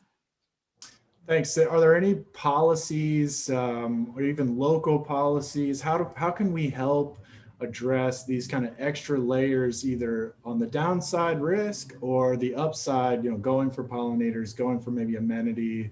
We've gotten a lot of action at the state level in Virginia. We may get at least some of the cash money that we need from Washington. But I'm curious, we haven't really dove down to the local level yet. How can communities maybe be proactive? Jon, Rachel, jump in. Jon, what do you need? How can the community, front load their wants and desires into a project that makes it easier for you to meet them where they are? Sure. Well, if a locality, a county, or a town wants to have solar developed in their locality, if they create certain zones that are permit by right for solar, yeah, I'm going there. One of the main risks that we have in a project is getting through the local permitting process. If you remove that risk, that creates much more value in developing it in that area. That's one way. I think obviously locality is not going to provide you with any financial incentive. I don't think that's going to happen. So really, it's removing the roadblock in the county, and that's the permitting process. Yeah, absolutely. And it's, not a named feature issue, but permitting, we've got, a couple sessions dialed in, and we're really going to chew on that. And even our day 3 keynote will be delivered by Ms. Robin Ernst. She's really going to dig into pollinators and permitting. She's on the front line. She's already taking on this work and already discovering, some of the boundaries of the space and maybe some bottlenecks. It's definitely an area that we need to highlight as an industry and figure out how we can more smoothly scale into our solar renaissance here without getting tripped up by, some of the very, very practical realities of real estate development, which by law and by right should include the local folks. It's their land. We're all in this together. And on some of these properties that are in programs like Brownfields, Vince mentioned, engaging the community is kind of involved. But on Superfund, it's even in the law. Thou shalt involve the community. And so and we can learn a lot of lessons from that and seize this opportunity. Chelsea, were you trying to jump in? No. Jon. Okay, well, I'm sensitive to the time. We got about 5 minutes left, so I kind of want to turn and just kind of wrap it up. It's been a great conversation. I feel like we could go on. We haven't barely scratched the surface, but at least we've said a lot of things on the table. And I kind of want to go around. Vince, I'll pick on you first. You've been in listen mode most of the time. Give us just a minute or so on your reactions to what you've seen. I think it's a great discussion. I see more and more stakeholders getting engaged around this topic. I think Virginia has a wonderful opportunity to design this renaissance, as you say. I say solar revolution here, and do it different than maybe some other state that saw all the development go to green fields and green space development. I do wish Delegate Kilgore had been here. So all of you that were itching to ask him questions, we'll make sure he gets your comments and questions so he can be thinking about that next session. But and people like Chelsea are not afraid to remind these policymakers about some of those topics too. So your voices will be heard. I think we were at the tip of the iceberg in 19. We're in the early in the game now. I think 2 years from now, it's going to be really something amazing in Virginia. So I'm excited. It's going to be challenges, to making this happen right. And that's why we're having this, to bring those challenges forward. So don't be afraid to ask hard questions. Don't be afraid to make comments that may be unpopular opinions. But yeah, this is great. Yeah, this is a nuts and bolts event for nerds. Who can I pick on next, or who wants to dive in? Final thoughts? I see Jon reaching for his mouse. Go, Jon. Yes, I mean, Chelsea, you can chime in here too. I thought it would be a good time just kind of do a quick recap of what we were able to accomplish in the past General Assembly session in Virginia.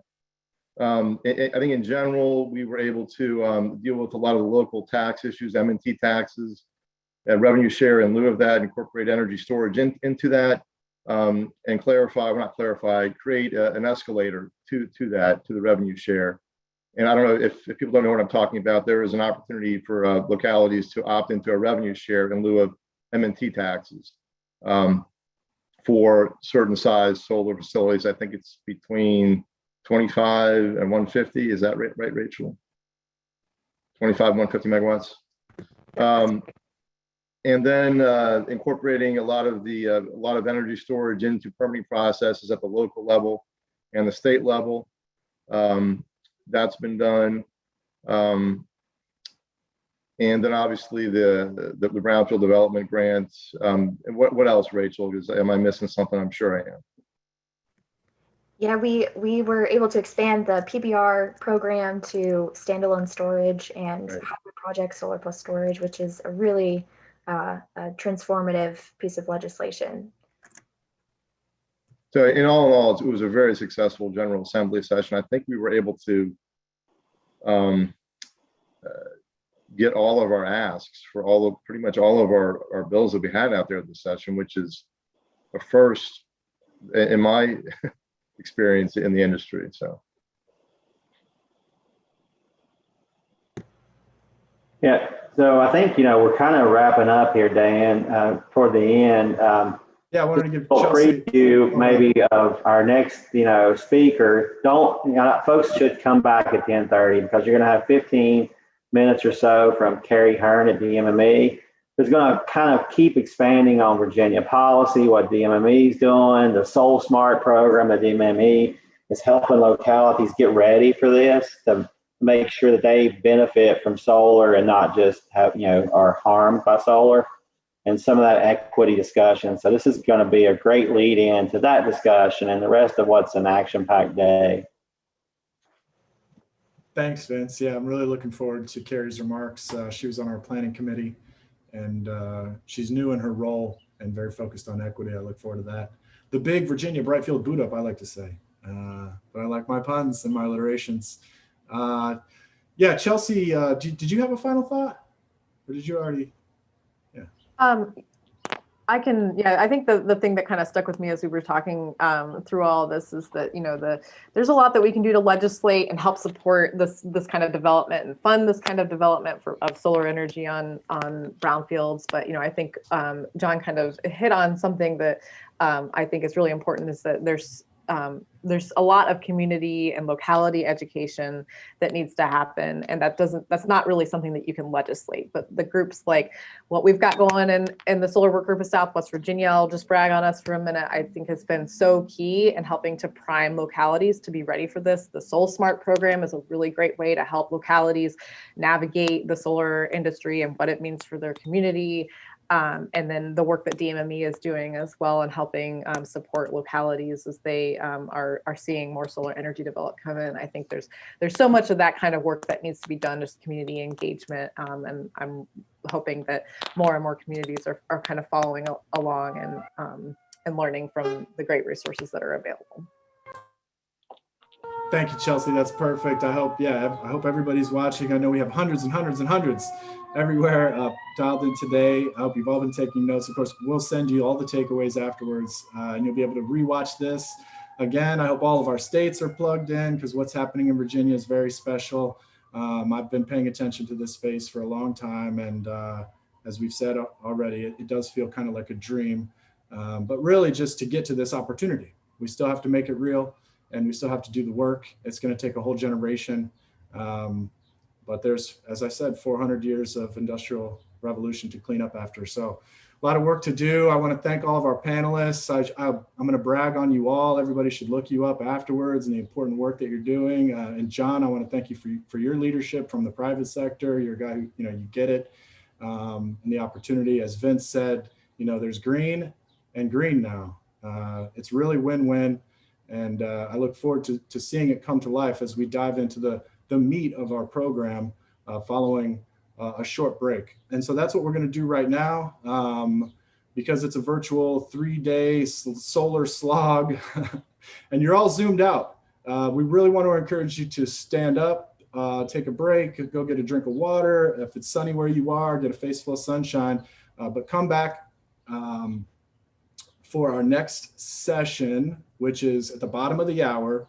As Vince said, Ms. Carrie Hearne from DMME with some focused remarks on her perspective on her new role, building a brighter Virginia for all, and getting right to this inclusive development moment, or possibility for inclusive development. And then we're gonna come right back with our first pollinator session. So bees and butterflies on the Brightfields. It's really a dream. And unicorns and pixie dust too. Holy cow, hang tight. But no, it's very real. And we're going to get to a lot of the problems today too. This is hard work, and we've got some of the most sophisticated professionals in the world taking on these most challenging sites, even Superfund. So hang on to your hats, stay tuned, take a break. We'll be coming back very shortly at the bottom of the hour with Ms. Carrie Hearne from DMME. Thank you. Thank you again to our panelists. Yeah, great job, you guys. Thanks, The future is bright. Well, see you later. Yep. Back in a jiff, folks. Take a break, stand up, stretch.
Hello.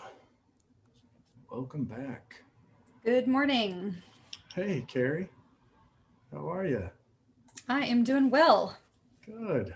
Me too. A little early here. Hope you got to enjoy some of the last session. I'm still electrified. And I do want to apologize. We forgot to mention a housekeeping note. Mr. Chris Bast was unable to join us at the last minute there. I want to thank him for organizing that terrific policy session.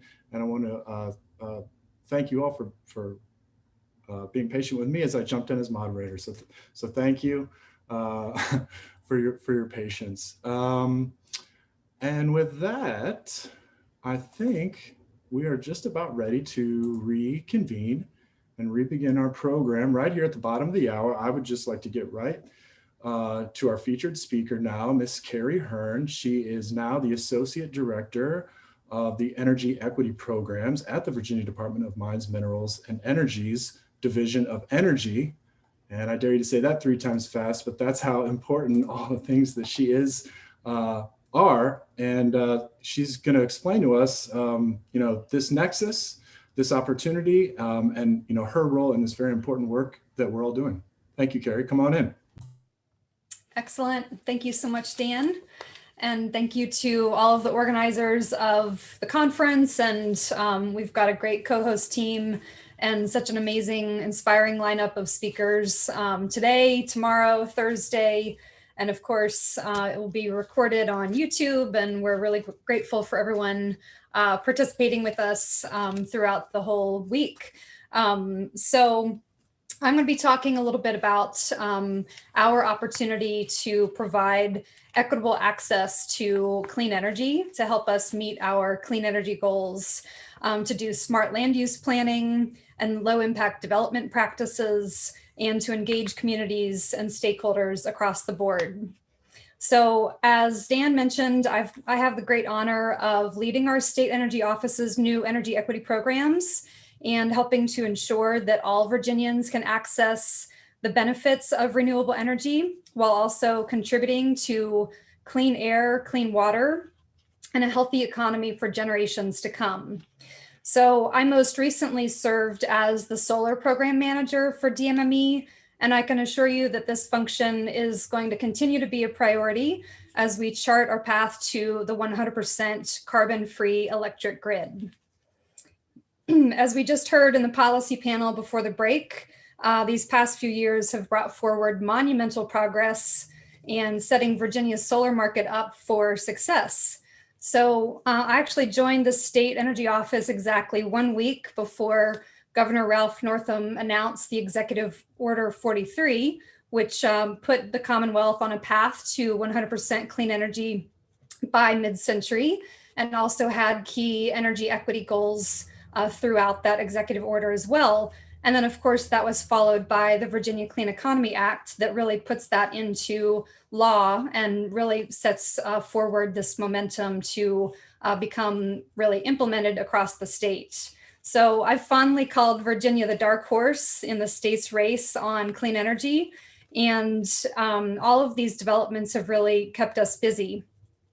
So as was mentioned earlier, by Dominion, Virginia is now ranked 4th nationwide for solar installations in 2020, something that is a very, something that makes us very proud to see that level of increased development with more than 1.4 gigawatts of solar installed. And that's from the research that came out recently from Wood Mackenzie and the Solar Energy Industries Association. As well, Virginia's largest investor and utilities must implement these renewable portfolio standards. And we're excited to hear how Dominion and Appalachian Power Company are going to be executing on these mandates. And that includes Dominion's requirement to source 200 megawatts of solar on previously disturbed lands. So very exciting news from Dominion this morning in terms of how they're going to be incorporating those goals into their RFP process over the next few months and years ahead. And of course, we're also seeing innovation coming from our electric utility cooperatives across the state. And, that's sort of outside of the purview of the Clean Economy Act, but there's a lot of great progress in those fronts as well. So smart land use decisions and utility scale solar and energy equity are inseparable in my mind. And while we gain economies of scale as systems increase in size, of course, that also means greater tracts of land are required for these operations. Yet once in operation, these projects require minimal public services, unlike many other types of developments. So in terms of my work in the past and currently at DMME, alongside a number of strategic partners, our office has been creating a portfolio of tools and resources to support localities to make smart land use decisions while facing an increasing amount of solar siting applications. And we need to work with our localities to ensure that these projects can continue. We understand that localities are the first stop for permitting decisions in the process after that land has been identified. So that's why we've partnered in a strategic engagement with the University of Virginia's Energy Transition Initiative to bring no-cost technical resources to localities. And we've worked on a number of exciting projects with the team at UVA. And a shout out to my friend and colleague, Elizabeth Marshall from the Virginia Solar Initiative in particular. So just a couple of the projects that we've worked on.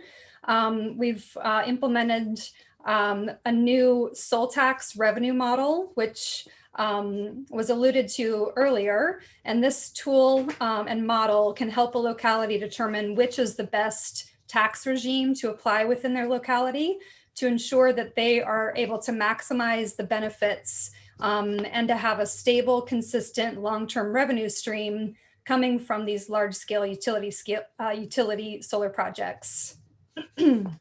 We're also offering localities access to the SolSmart program, which is a national program funded by the U.S. Department of Energy's Solar Energy Technologies Office. And that is a suite of services and technical assistance that ranges from looking at comprehensive planning, zoning ordinances, communications, financial tools, and other ways to increase solar development and reduce the barriers that others may face, and to also make the government process more efficient and streamlined in the process. So hoping to reduce those soft costs relating to solar permitting.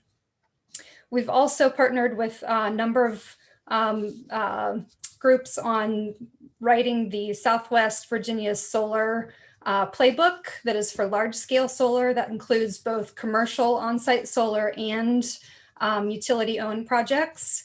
And you'll hear more about that later today as well. And then finally, with the University of Virginia and rolling out as we speak to beta testers, together we have developed a comprehensive statewide solar survey to best understand the activities, opportunities, and challenges that localities are experiencing around solar, ranging from customer-owned rooftop systems, public facility power purchase agreements, comprehensive planning, etc.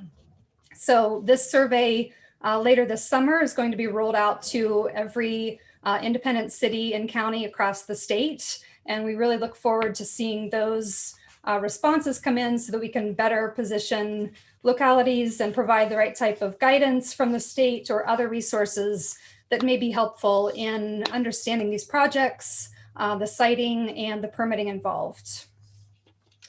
I just want to honor a lot of the stakeholders that have been engaged in this process.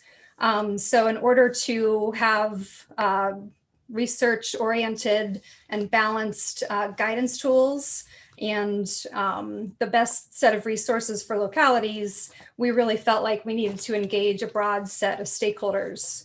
So just a quick shout out to a number of our partners on this front: the Virginia Association of Planning District Commissions, the Virginia Association of Counties, the Virginia Department of Environmental Quality, and the Department of Wildlife Resources, the Chesapeake Solar and Storage Association, Chessa, the Southwest Solar Work Group and Appalachian Voices, the Solar Foundation, the Nature Conservancy, Dominion Energy, SolUnesco, Advantage Strategies, and the Rural Solar Development Coalition, and many localities, both rural and urban, as well as the Planning District Commission of the Middle Peninsula.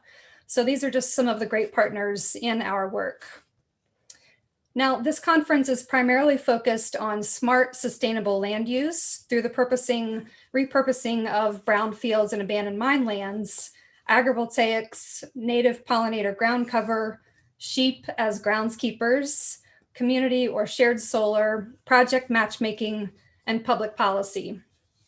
But I would be remiss if I didn't mention the importance of distributed generation solar projects that are customer owned and primarily based on existing rooftops.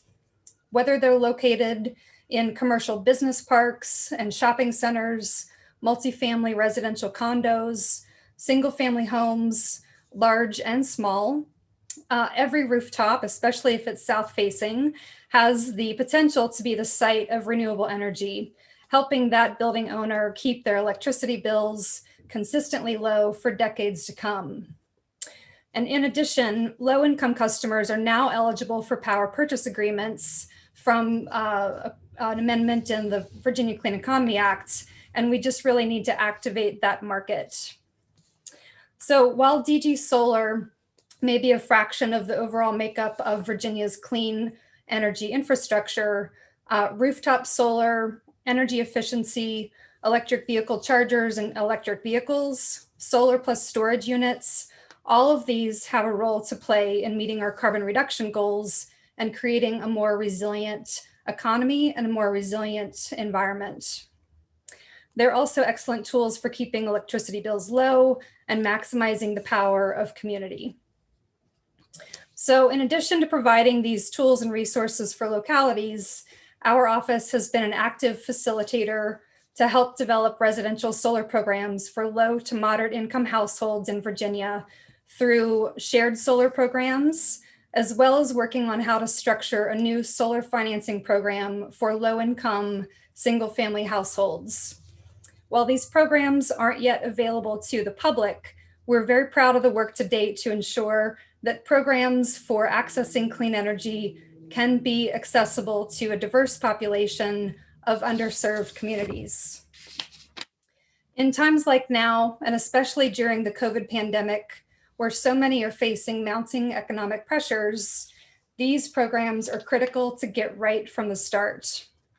Collaborations with the Clean Energy Advisory Board, the Coalition for Community Solar Access, the State Corporation Commission, the Clean Energy States Alliance, Chessa, and more are making all of this work possible. And studies recently from the Virginia Commonwealth University estimates that on the jobs front, the Virginia Clean Economy Act would create 29,500 direct solar jobs.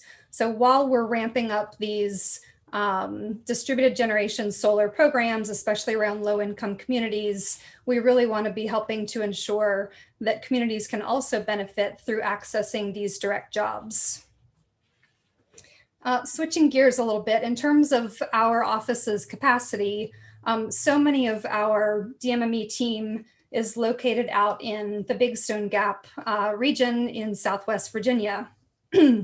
And DMME has years of experience working in the coal fields, bringing a unique perspective and has a unique position to ensure that the Appalachian region benefits from this type of energy production. We have many permitting resources, mapping tools, and landowner relationships, and we can be a key partner in economic development in this region. Our DMME team out of Southwest Virginia has developed extensive mapping resources for landowners and solar developers to help repurpose these abandoned mine lands and other coal-impacted lands. So you'll hear much more about this throughout the rest of the conference. We believe we have an obligation to ensure our coalfield communities have the same 21st century resources, including clean air and clean water, high-speed internet access through broadband, energy efficient buildings, clean economy jobs, and affordable green power. We also have an obligation that other historically disadvantaged communities across the Commonwealth, including low-income populations and communities of color, can also access these necessary resources and opportunities. Energy equity, environmental justice, and Virginia's clean economy goals are interwoven and inseparable. So we hope you can keep these values top of mind as you do your work and as you participate throughout the conference. I'm really excited to see on the federal side from the Department of Energy leading on energy equity programs, specifically with the appointment of Shalonda Baker as Deputy Director for Energy Justice and Secretary's Advisor on Equity.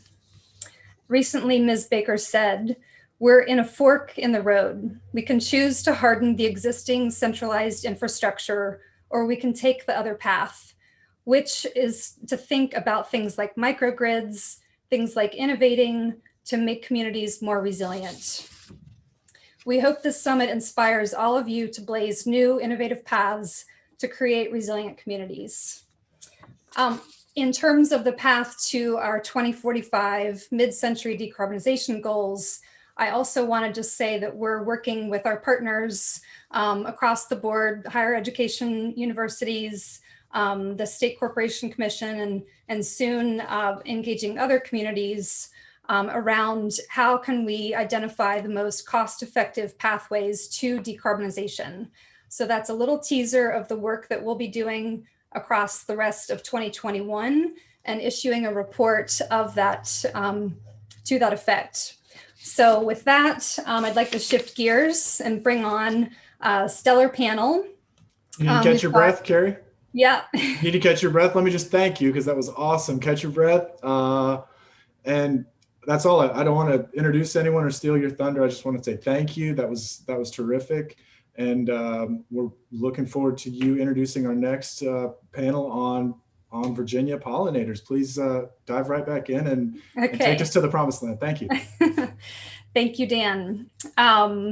Yeah, so do we have our Pollinator Smart team here? I see them coming online. Okay, great. Yeah.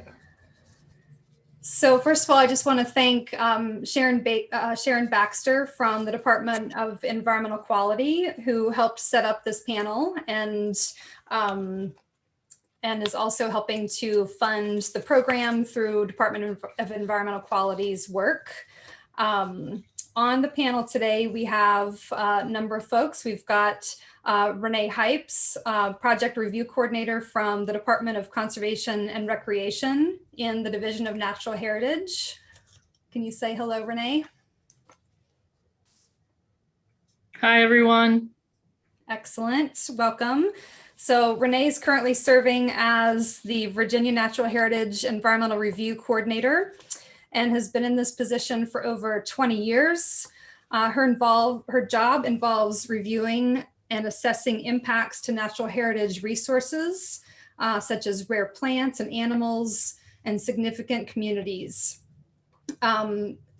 She's also a member of the Virginia Pollinator Smart Team, and prior to working with DCR, she was at DEQ as a water protection permit writer, and she also taught high school biology for 11 years.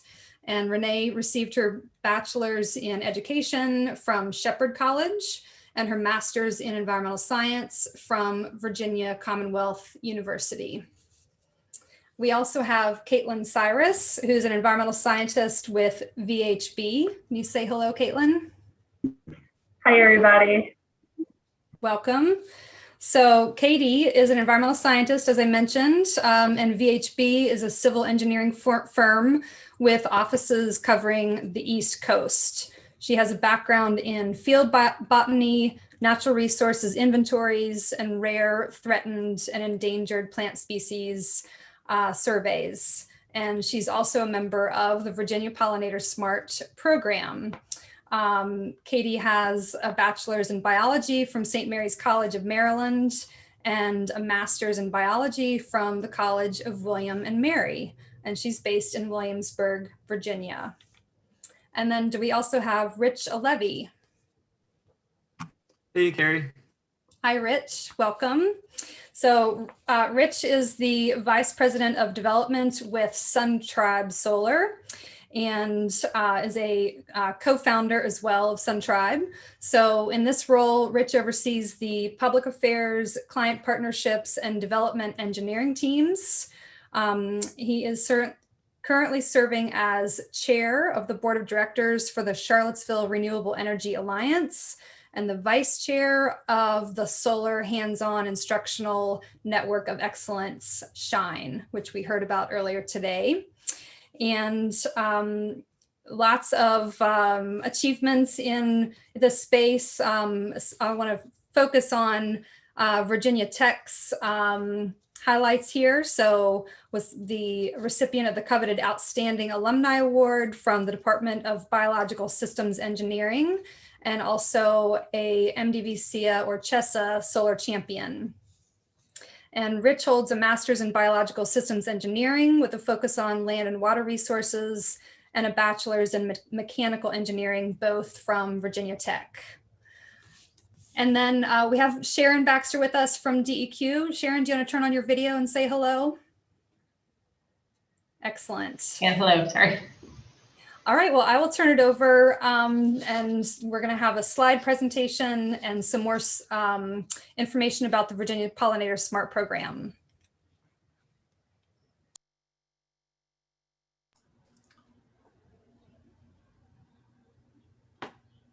Thanks, Carrie. Great introductions. Yeah. And, thank you, Katie. Looks like a great presentation. Yeah.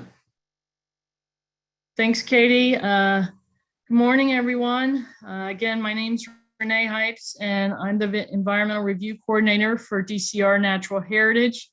Our mission is to conserve Virginia's biodiversity through inventory protection and stewardship. And I'm also, as Carrie mentioned, part of the Pollinator SMART team.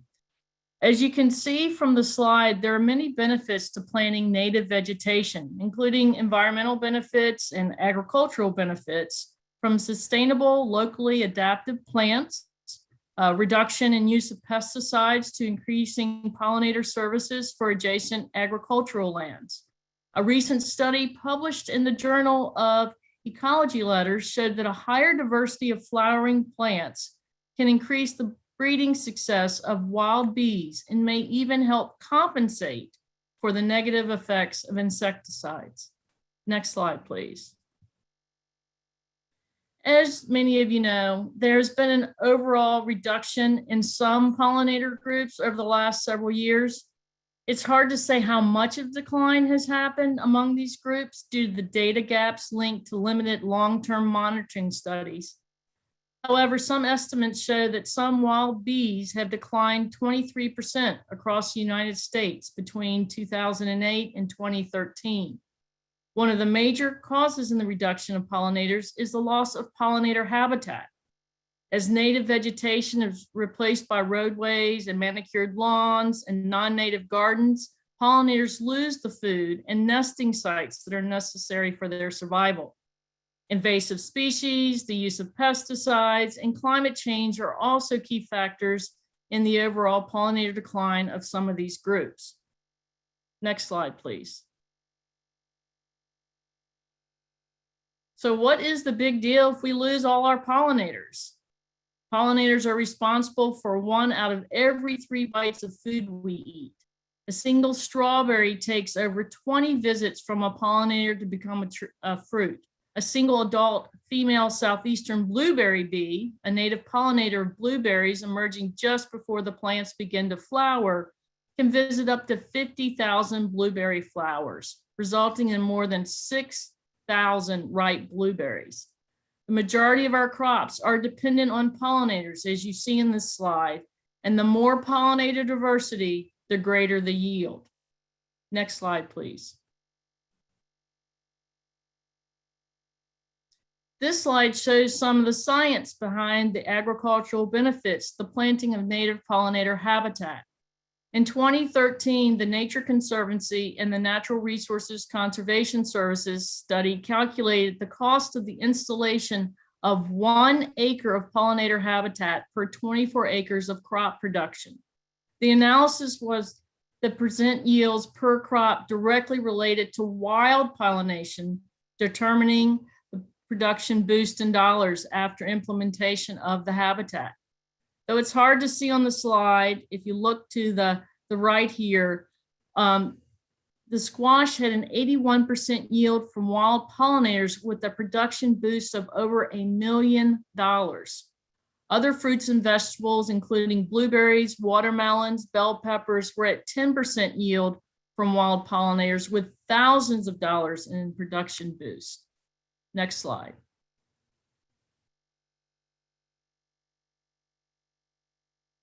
In a 2018 study examining the potential for agricultural benefits from pollinator habitat at solar facilities across the United States, a GIS analysis showed that an estimated 3,500 square kilometers of agricultural land is within foraging distance of utility scale solar facilities.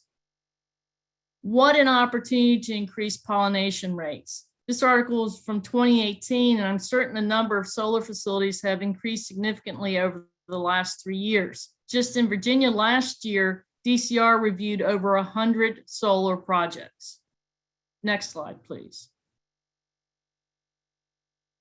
Native pollinator habitat can also reduce erosion of sediment compared to exotic non-native plants, which are obvious from these photographs.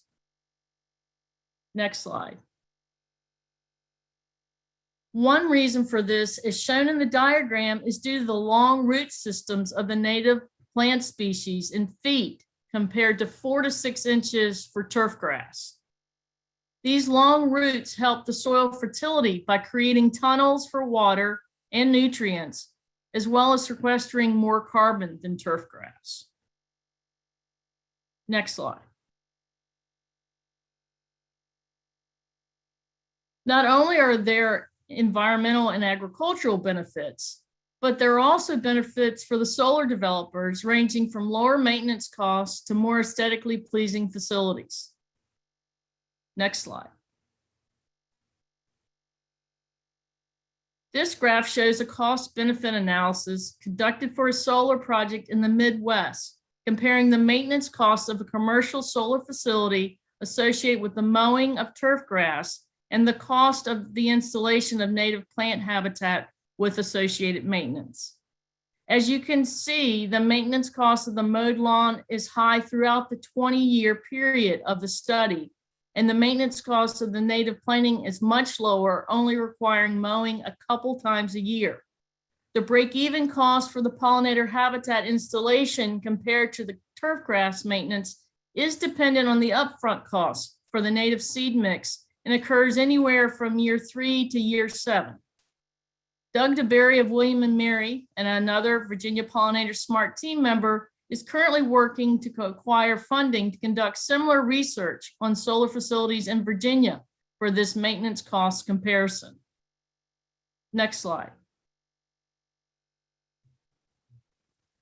A slide from Rod Davis of Fresh Energy, yet another Virginia Pollinator Smart team member, shows for every degree Celsius over 25 degrees Celsius, related to 77 degrees Fahrenheit, the average solar photovoltaic panel energy efficiency decreases by an average of 0.6%.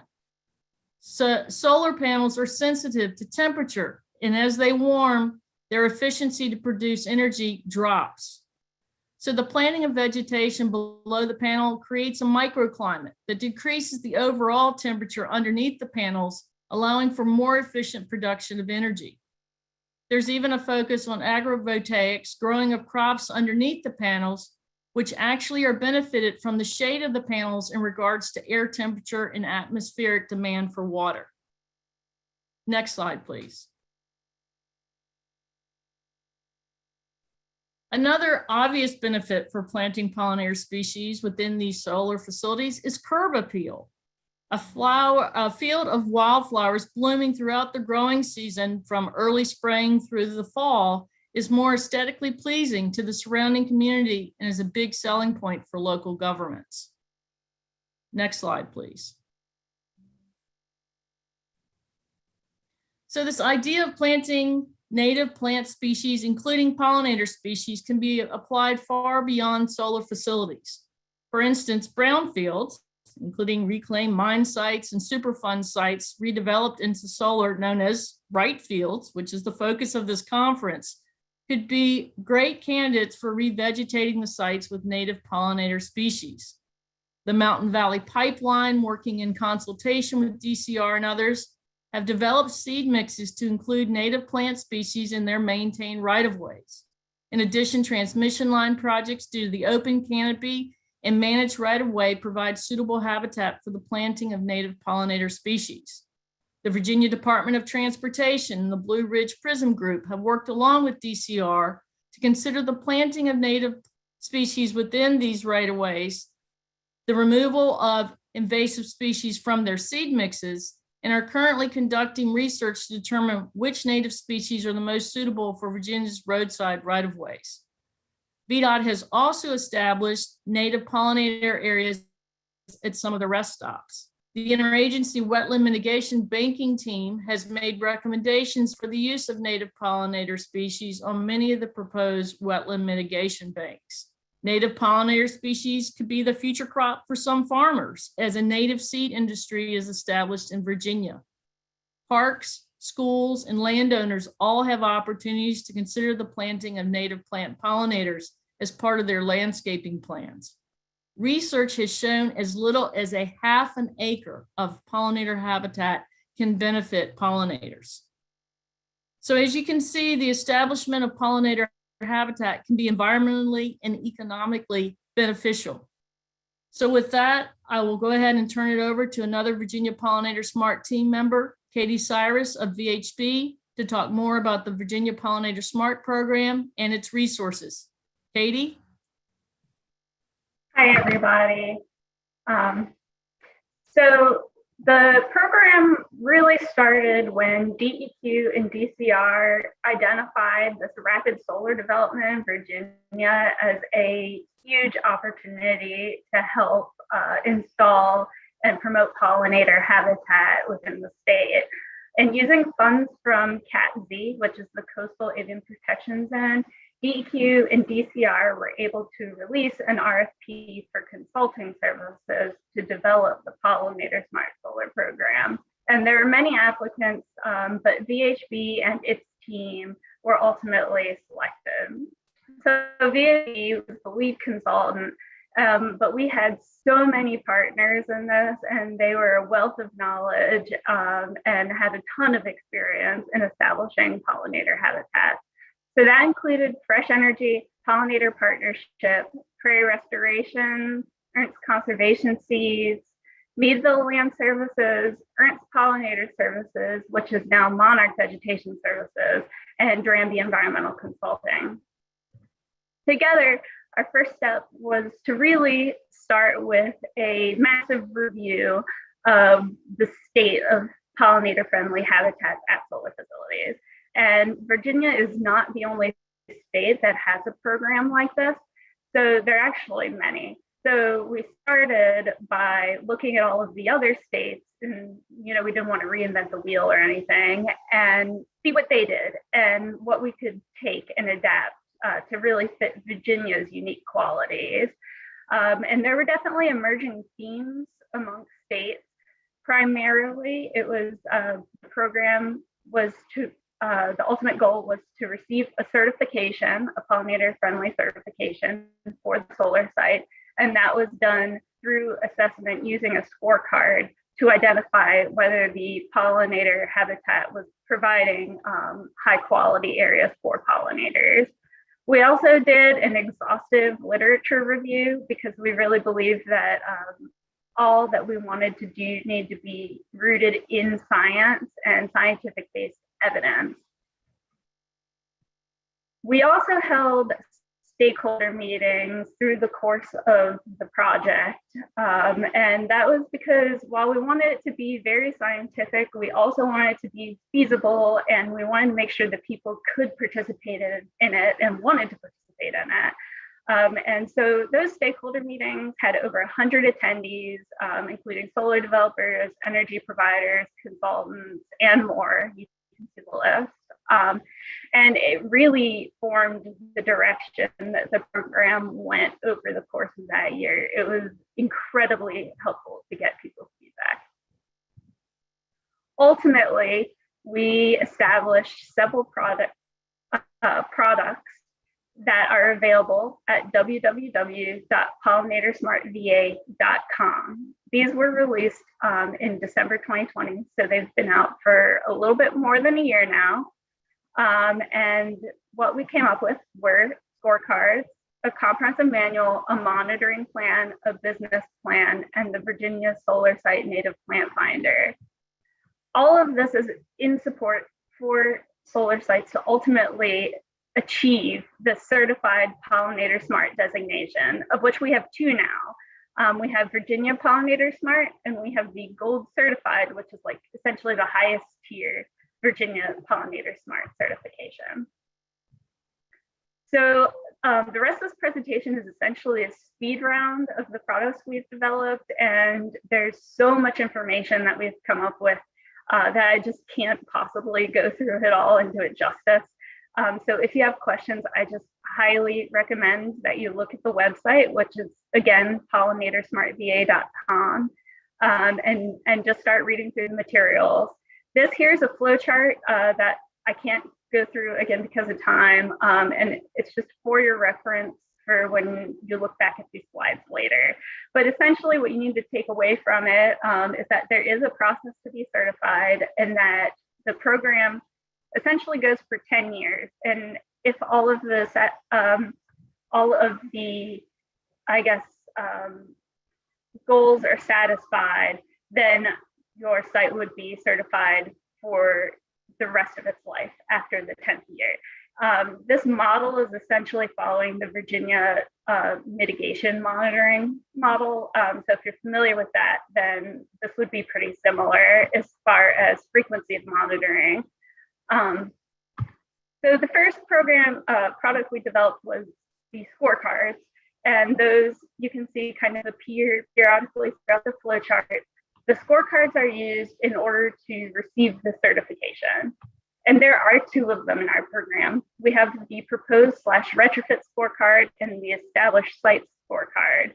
Both are form fillable and auto-calculating, and they look very similar. The questions are basically identical. It's just the way that it's worded and the way that you would complete the scorecard.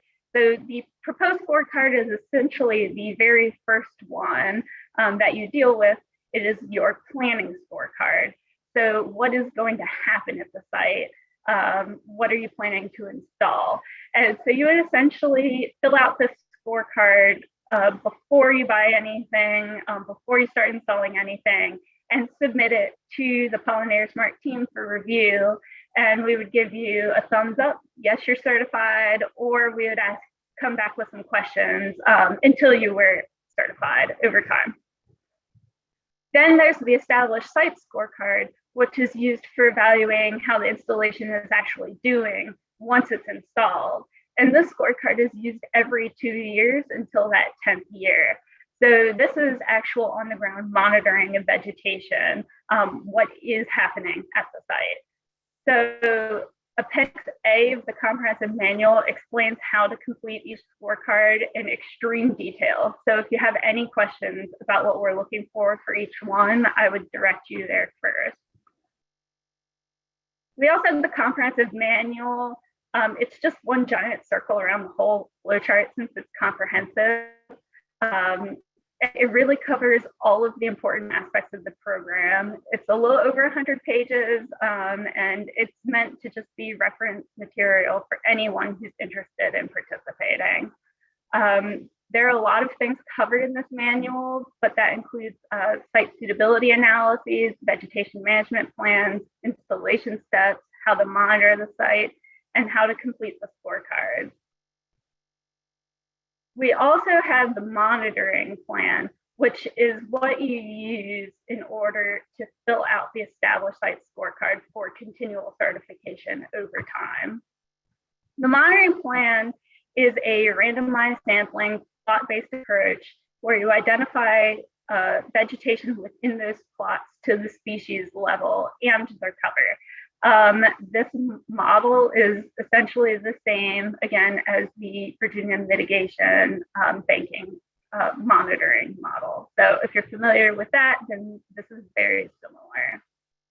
You would take the results of your monitoring and apply that to scorecard version B. We also have something called a business plan, which is a little outside of the rest of the materials, but still very important. It is to help launch a native seed industry in Virginia. So don't get me wrong, there are native seeds that you can use to install at your solar site for pollinator habitat now. That's not an issue. However, if every site in Virginia wants to participate, the demand would go up and the supply might not be able to meet it. So there is a need to help grow the native seed industry within the state. Moreover, the state doesn't really have a lot of native local ecotypes, which means that the seed sources genetics are from the state. So you can get species that are native to Virginia to install here, but their genetics may be from adjacent places like Maryland or Delaware, Pennsylvania, something like that. So we're just trying to bring things closer to us through this business plan. I have a quote on the slide that I love that was written by Andy Ernst, who really wrote the business plan for us. And it says that successful native seed production requires an entrepreneurial spirit, creative thinking, versatility, and the willingness to step away from standard agricultural practices. So while this plan won't directly have a lot to do with anyone who's interested in participating in the program, i.e. you don't need it in order to become certified, it is a really interesting read and it's really relevant. So I still suggest that you take the time to look at it if you can. And then finally, we have the Virginia Solar Site Native Plant Finder, which is a really useful and interesting tool. So the Native Plant Finder is essentially a query form. I'm going to jump ahead just so you can see it really quick. Here on the right, there are two forms you can use. You can search a species directly by its common or scientific name, or you can search all of the database for general characteristics. So if looking for plants that achieve a certain niche, you know, full sun or dry or a wet habitat, then you could use this search form. So going back, one thing that's really important for this native plant finder as far as it relates to the program is that it defines what's native for the program. And Virginia, our program is unique because we do focus very heavily on native species, and not all of the state's programs do that. But that's intended to help preserve local pollinators, insects, birds, mammals, and other wildlife, which have co-evolved with plants native to the region and depend upon them for food, shelter, and more. So it really boils down to native species support native pollinators, and that's what we want to do. The Native Plant Finder tool has a database of over 1,600 species that you can search, 278 of which are now commercially available, aka you can buy them from a seed supplier. So jumping ahead, you can really search however you want. If you're doing the monitoring part of your established site and you want to see whether your species can qualify to apply to certain questions on the scorecard, then you can target specific species by searching by name. If you're planning a site and you want to develop a seed mix that is highly specific to the characteristics of your site in particular, because no site is the same, and if you really can't use a pre-made seed mix for this kind of thing, then you would search by the characteristics you're seeking. For example, light requirements, moisture requirements, with pollinator, which is essentially whether it's a beautiful, like big flower, or whether it's a grass or sedge or something. Maximum height, which is a huge constraint at solar sites because you don't want the vegetation to overtop the panels.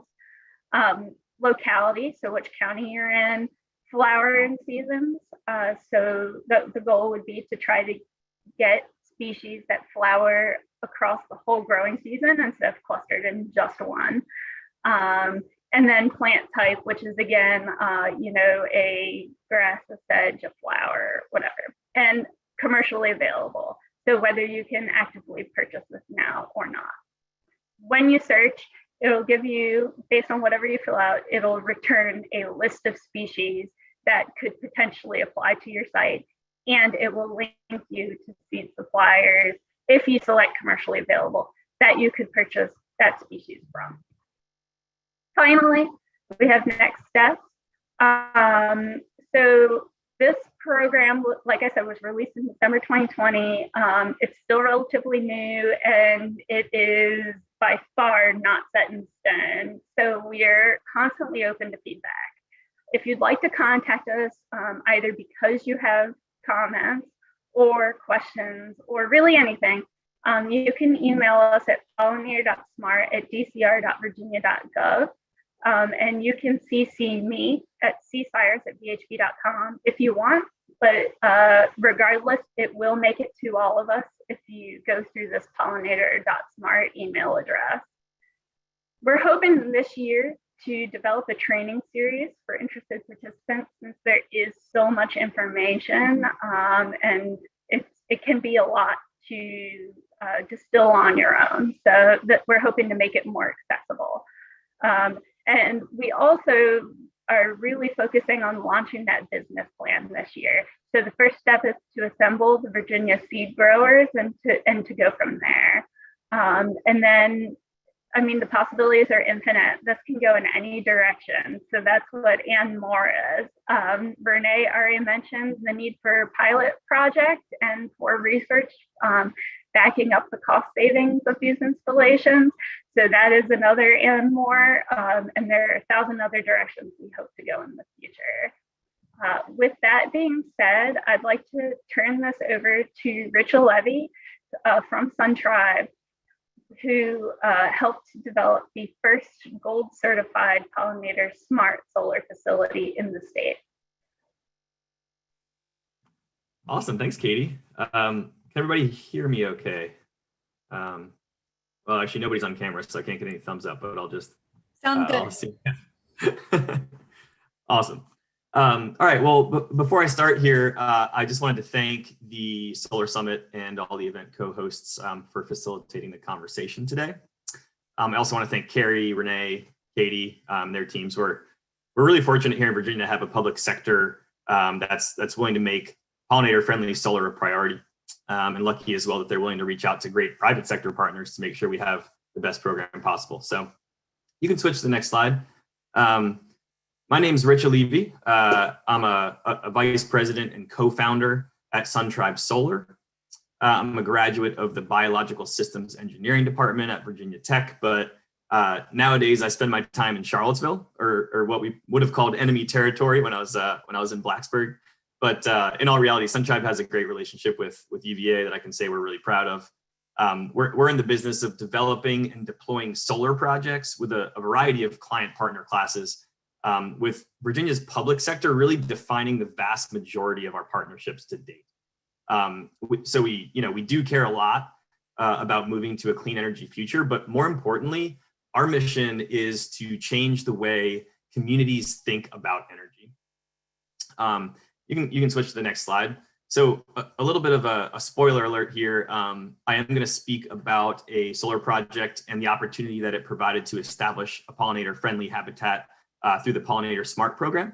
And when I think about that program, it really can change the way communities think about energy and change the way they think about the environment. Next slide. So when we look around at innovation, here's a list of entities that we've worked with to deploy solar. And the reason I'm pointing this out here is to demonstrate that what's staggering about this is that the entire list here is just our public sector partners. Everything from statewide agencies to super local, rural districts, urban, I mean, take your pick. They're really kind of all over the board. And the change is happening now.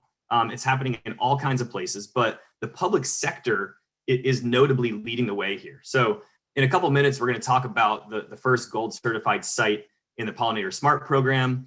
And what I love about it is that it wasn't a private sector. It wasn't a Fortune 500. It was a public school. So you can switch to the next slide. Why is the public sector going solar? Because there's tremendous impact. We've got some stats here, and I won't go through all of them in detail, but the point is we're seeing massive savings. The number of students that have been impacted by the educational opportunity that solar provides is in the 5 figures. I mean, that's for our projects alone. And communities are achieving their environmental goals and targets. And I'll say one more thing here, which is that we're really proud to have deployed more on-site solar with the public sector than anyone in Virginia, because we really appreciate the positive impact that it has on both the students and the community at large. It's in all honesty, for me, it's super rewarding work, and I know I speak for the team in that regard as well. And that really leads me to one of our favorite projects that we've worked on to date, and that's at Copel Elementary School in Westmoreland County. So you can go to the next slide. One thing that we do know is that this public-private collaboration that Carrie, Rene, and Caitlin have all talked about today has led to standards that are top-notch for the establishment of native pollinator habitat on ground mount solar sites. So while this is just one example of a long list of partnerships that SunTribe has cultivated, we're specifically shining a spotlight on this project today because it was the first gold certified site in the Pollinator Smart program. So some highlights here: there's over 2,000 solar panels on the site, which are expected to save the school division over $3 million in electricity costs. But the biggest highlight of them all is that students can walk in every day and they can physically see and learn from what's right in front of them. It takes the concept of renewable energy out of the abstract and it makes it real. And now it has the benefit of having a native pollinator habitat as part of that educational opportunity. Now the impact is not just financial, but for the students, it's really a whole new way of thinking about how we interact with the natural world and how we think about pollinator habitat. You can go to the next slide here. It's also helpful for us to understand that this is an opportunity to make an impact at a serious scale. So the last slide where I talked about Copel Elementary, that's one project at around 1 megawatt. But if you look at what Virginia's goals are here, this shows the targets that the Virginia General Assembly set for solar and onshore wind. These targets were modest even just 6 years ago. But because of the Virginia Clean Economy Act, we've seen and will continue to see incredible growth in solar deployment. By 2035, we have to have 16,700 megawatts of renewable energy on the grid. That's a lot of energy, but that also represents a lot of acreage of pollinators if we play this right and if we play it smart. So at the end of the day, what's important about this is that if we use the tools that we've been talking about, we can do a lot more towards ensuring that more communities, just like Westmoreland County, understand what it means to support nutrition and nesting space for pollinators that are critical to the sustainability of our natural world. You can go ahead. The other thing to note here is that when you embrace solar, and especially solar paired with pollinator-friendly species, it gets noticed. And it gets noticed because it matters. We get we get a lot of attention for these projects. We got national attention for the project at Copel Elementary. They have the projects themselves, in my mind, really have the capability of moving the industry. When people read about these efforts, it's all really positive. It's a good thing for solar because it gives communities a good perception of the impact we can make. And I don't know about any of you all, but for anyone who's been involved in trying to push solar projects forward, you may have or probably experienced that public perception can be a complex issue. And this really helps to engage the public in a way that they're now starting to see the benefits of solar and pollinator habitats that are nearby. And now they're not just thinking about solar panels or energy. Now it's a positive development for the community in a big way. So that's all I've got for today. I just want to say that on a personal note, I'm extremely appreciative of all the work that everyone's put in to make the Pollinator Smart program a reality. We look forward to continuing to drive the industry forward in a way that truly doubles down on our commitment to environmental stewardship and protection of the natural world for future generations. So thanks, everybody. I appreciate your time. Look forward to working on more pollinator projects here in Virginia. Thank you all so much. I'm just going to jump back in since we have a few extra minutes at the end of the program here to ask a couple of questions and kind of get a little bit of dialogue going. So one of the questions that I saw in the chat is around kind of the timing of the launch of the program, but also the solar boom that's taking place, and how can you kind of go back and bring in pollinators after a site plan has already been developed and approved and permitted? Is it possible to revegetate with pollinators, and what would that look like? So I don't know if anyone wants to jump in on that question. I think, Katie, you mentioned something around repurposing a site or yeah. Let me come back video. Yeah, I mean, it's possible. It is definitely possible to retrofit a site, is what we call it. Yeah, in fact, I believe that Copel was one that might have been retrofitted. So you essentially follow the exact same steps as you would if you were starting this planning pre-construction. With the exception of having to remove, there are a few extra steps to remove existing vegetation on a site.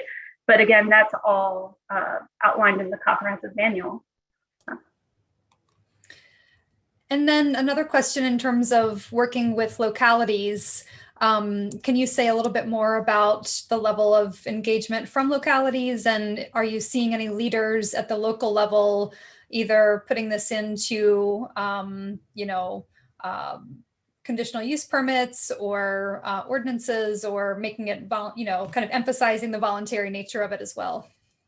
Yeah, I have so much to say. So I'll try to distill it. I think the first thing I would say is that if you're a locality and that's interested in learning more about this program and how you might be able to incorporate it, please email us at pollinator.smart@dcr.virginia.gov, as it is below. But there are already localities that have incorporated it into their ordinances. City of Chesapeake is a major one for us. And there are also localities that have put it as conditions to obtain a conditional use permit. There are a lot of caveats that I don't want to get into now, but there are a lot of things to think about when setting that kind of, that kind of condition on a developer. And since not every site is the same, it's just really important to think about whether it's feasible or not. But if you're interested, then I would highly encourage reaching out to us so we could talk more about it. Great. Are there any questions that you're seeing, Dan, from the YouTube side, or question that you want to lob out there to the group? Thanks. First, I will just say terrific presentation. So much in there. I wish we had given you guys more time. We tried to find as much time for this group as we could. And I wanted, Katie, you gave some great advice in your remarks. You said dive in. There's so much. You guys had great links. These are great programs. We're going to be, of course, sharing all these presentations next week when the big knowledge binder will go out. You'll get everything, but you've got these things on the screen right now, and it's it's a lot. Some of this, it's science, so we have to read, but we have the materials, and these folks are staying on top of it. So as the renaissance or the revolution continues to build steam, they will go in. So I think I don't know if we have time for any more questions, but again, pollinators is a featured topic. You can keep firing your questions in the chats, or you can use the question queue to ask even these speakers questions later, because we're going to send them a copy of all the questions that were asked that maybe we didn't get to either in this session or in today's expert exchange. So don't be shy. A great question on the science may materialize later, and these are the folks that can answer it. So we're going to keep a running log of that. And I will just, what else can I say? Oh, I should really thank You know, not just our panelists, but their companies too. SunTribe is a sponsor of this event. Hey, Vince, we can hear you, pal. And BHB, Dranby Environmental, Monarch Vegetation Services is a terawatt sponsor. Ernst Seeds, Roundstone Native Seeds, Wetland Studies and Solutions, Environmental Construction Solutions. All these companies are already doing this work. We're not starting from scratch. They have the know-how.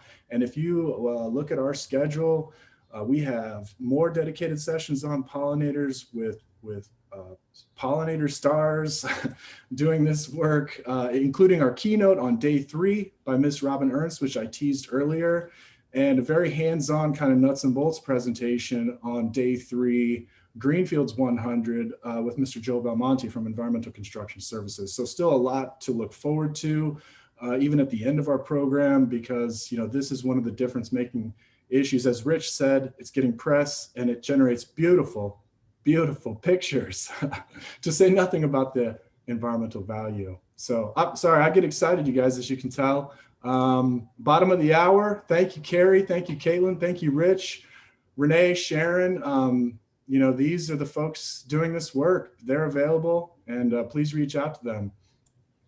And I'll go back to Carrie's great remarks. Actually, she mentioned rooftops. And we don't really have, the workforce session deals directly with rooftops. It is kind of we're everything but rooftops here pretty much, except really brownfields, which is our next session. Brownfields could be everything.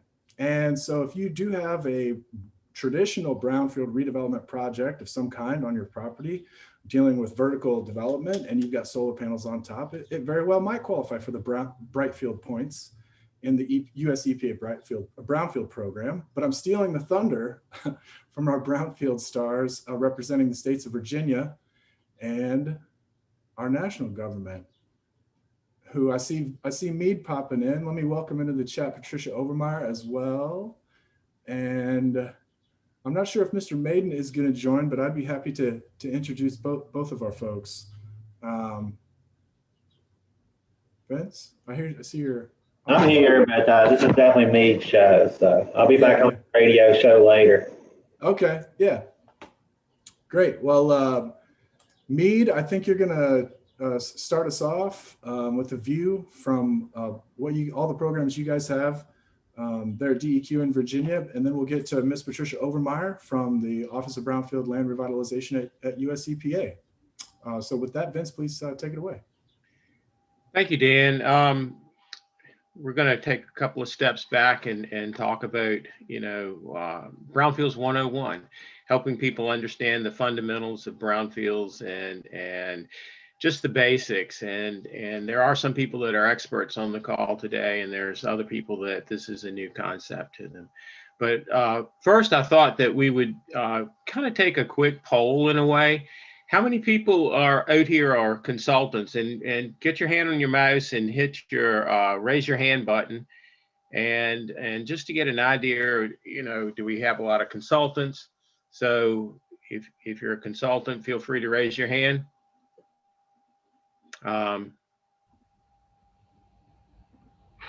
They're rolling in, Meade. Okay. Looks like we're hovering right at 12 consultants. And how many are developers? Solar developers or a developer of some type?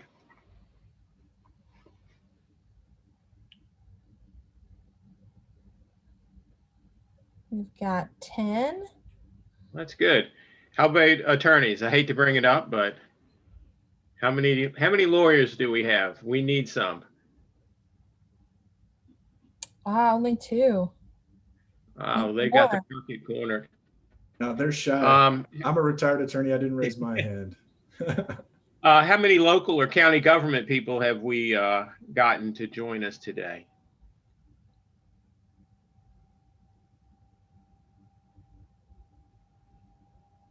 Four, 5, still ticking up a little bit. How many people from state government? And that's any state, right, Meade? And then sure. Folks from We'll let other states join us. Dan did. Yeah, we have some international friends joining us today. Everybody wants to do this work. looks like about 11 on the state government answer. And how about federal government?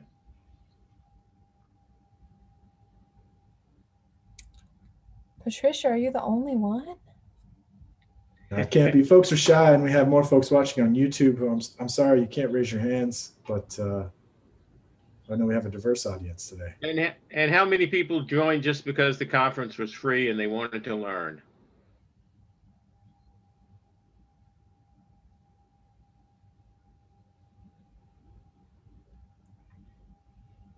Shooting up here. Free is good. Thank you, sponsors. Yes, we can thank them. Okay, well, that's kind of helpful and interesting. And I'll go ahead and jump right on in and get into my slides here and teach about the fundamentals of Brownfields 101. So next slide, please. You know, some of the takeaway points are going to be, what is a brownfields? Please write down my contact information that's at the end of my slide presentation, and also Vince's. And if you have questions, reach out to us, give us a call, and let us help you walk through a brownfields issues that you might have on a site. And you're going to find this is going to be a theme through today, particularly for our work. When you run into situations on properties, you know, it's best to talk it out and try to figure out what are the issues there and how to work through them. Realize that these issues can be fixed, and that using a brownfield for alternative energy, as we've already talked about, is an excellent choice due to low potential exposure from contaminants, due to zoning, and a variety of other issues that we've got out there. Next slide, please. What is a brownfield? And this is the definition from the Virginia State Code, but it's very similar on the federal level and also similar in other states. And it's real property, the expansion, redevelopment, or reuse, which might be complicated by the presence or potential presence of a hazardous substance, pollutant, or contaminant. So you can see that even the fact that you might have something out there can qualify it as a brownfields. And this includes industrial sites, landfills, previously mined lands, which are all very applicable to solar redevelopments, as well as Main Street buildings, some railroad lines, and so many other sites out there. Next, please.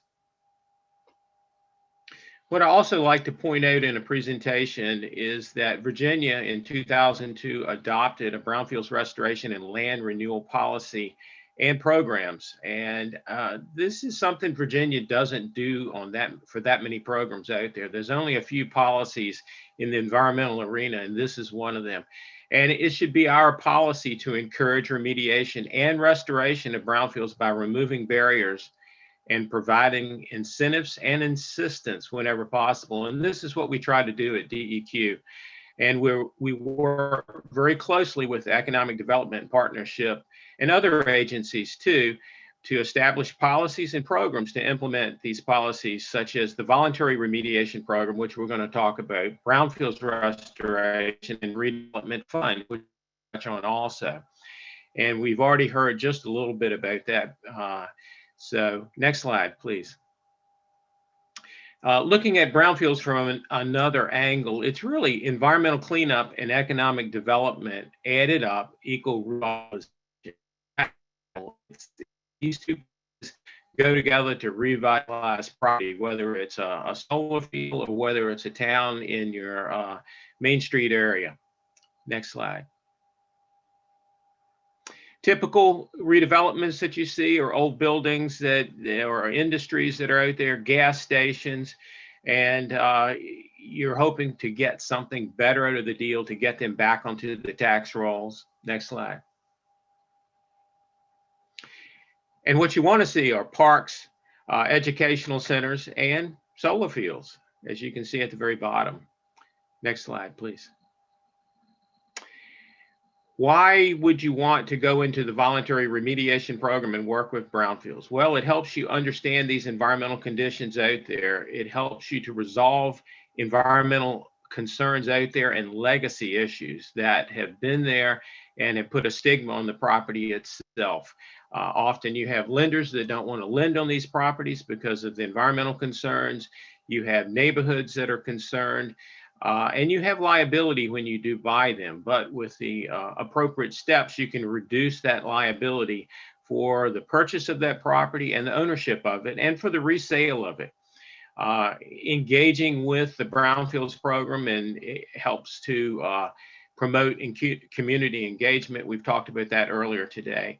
And also the possibility of state and federal grants, and not taking the right steps as you walk through property purchases can preclude you from getting grants, particularly the grants that are eligible to local governments. And you're going to hear more about those grants later. And there's a link to our web pages. Next slide, please. Virginia also passed a very popular tax exemption in 1997, and it's been underutilized, I'd say, by local government. But for sites that are enrolled in the voluntary remediation program, they can be considered a separate class of property, and the taxes, the real estate taxes, can actually be frozen on those properties for up to 5 years. So that if you had $1 million piece of property, you could freeze that tax at $1 million. You could redo and redevelop the building itself, and the local government would only tax you on that first $1 million to offset the cleanup costs that would go with redeveloping that old factory site. We've seen it used very successfully in a few counties out there. Rockbridge probably did one of the best examples of implementing this policy and getting a tax delinquent piece of property back on the tax rolls and reused. So you renew that on a yearly basis for 5 years. Next slide. As I mentioned earlier, the Virginia Brownfields Restoration and Economic Development Assistance Fund, we call it VBAF for short. It's available to government entities in Virginia. We have been getting $2.25 million budgeted for the last few years each year. It's been a very powerful tool for local government to revitalize property that's within their jurisdictions. So far, we've granted out 118 assessment and planning grants with a maximum of $50,000, 22 remediation grants up to $500,000. The remediation grants are competitive and are typically due during the fall, around November 1 of each year. Due to the pandemic, we have an April 1 deadline of this year, of 2021. These are open right now. There's about 2 weeks left to get your application together for these competitive grants. The assessment and planning grants are available on a rolling basis, and we still have funds left in this year. So if you have something, reach out to us and talk to us about it. To date, we've granted out over $10 million in Virginia. It's a really powerful tool. It does require a one-to-one match, but we work closely with the EPA grants, and which can often serve as that match. Other grants can be used also. And we try to be as flexible as possible for these grants, because we realize that at times when a city is trying to deal with an abandoned piece of property, they have no money in it at that time for a match, and they're trying to figure out how to get that piece fixed, how to get that puzzle fixed and back into productive use in their town. There's the link for the Economic Development Partnership, where you can find applications and further information and guidance. Next slide, please. A little bit of an overview of where our grants have gone across Virginia. As you can see, they're pretty well distributed. Next slide, please. Later, you're going to hear more about the EPA Brownfields grants. We work very closely with Region 3 staff and Patricia also. And these are various types of assessment and cleanup grants. You're going to hear more about that from Patricia in just a little bit. Next slide. To give you an idea of the distribution, because there is quite a bit of overlap, the people that are successful with EPA grants are successful with VBAF grants, and they couple them, as you can see, with the overlap right there. Next slide, please. EPA does have different types of assistance out there. The targeted brownfields assessment, you're going to hear a little bit about this, but this is another powerful tool from the EPA to get assessments done in communities out there. Next slide. TAB assistance. You have TBA assistance and TAB, acronyms all the way, but this is done through New Jersey Institute of Technology. Gary White's going to be with us a little bit later to talk about that. And we work closely with those folks too. Thank you. Next slide. We're committed to getting these brownfields redeveloped, whether it's a solar field or a community or a Main Street property, to get them back into use. We offer brownfields individualized outreach to communities where we'll come out and talk to you about how to position the site for redevelopment and reuse. And, we just flat out enjoy doing this. We want to help coordinate and work through regulatory issues and help you get an understanding of what needs to be done out there. Next slide. Typical redevelopments within towns, Pulaski. Next slide. Your kind of abandoned factories and underutilized properties. Next slide. And this is what you can get when you team together and work through grants and get a private developer into the property, the Jackson Park Inn. If you haven't stayed there, you should. We held a conference there about 3 years ago, and everybody thoroughly enjoyed it. Next slide, please. Solar. We worked with the town of Bedford on this solar project. It was in the buffer zone to an old landfill that had contamination within the groundwater, and I think it was a great success. Next slide. We do comfort letters for pre-purchase of brownfields, and you do your phase ones according to ASTM standards. It's important to do that and to understand the properties that you're purchasing. The BFPP letters, the lender liability letters, the BFPP for tenants, and the contiguous property owner letters. These are all available through DEQ, and you can contact us about how to work through those and get applications for them. Next slide. DEQ has a voluntary remediation program that it was developed in 1995, and the regulations were passed in 97. We've revised those several times to keep up with the changing industry. The VRP offers a way to meet the appropriate care requirements of the brownfield statutes. So by appropriate care, I like to describe it as don't put the daycare on top of the brownfield. But if you do the right steps, you can develop things like recreational reuse of the properties on highly contaminated sites. But you really need to step through a program to get that team that DEQ has to redevelop these properties. And we've done this on examples like Long Bridge Park up in Northern Virginia.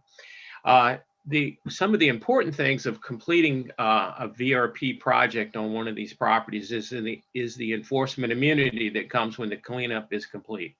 And that's under state law.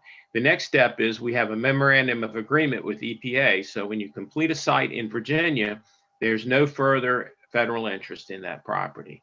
So this provides that enforcement immunity that the lawyers like so much and that the banks feel is so important when lending on properties.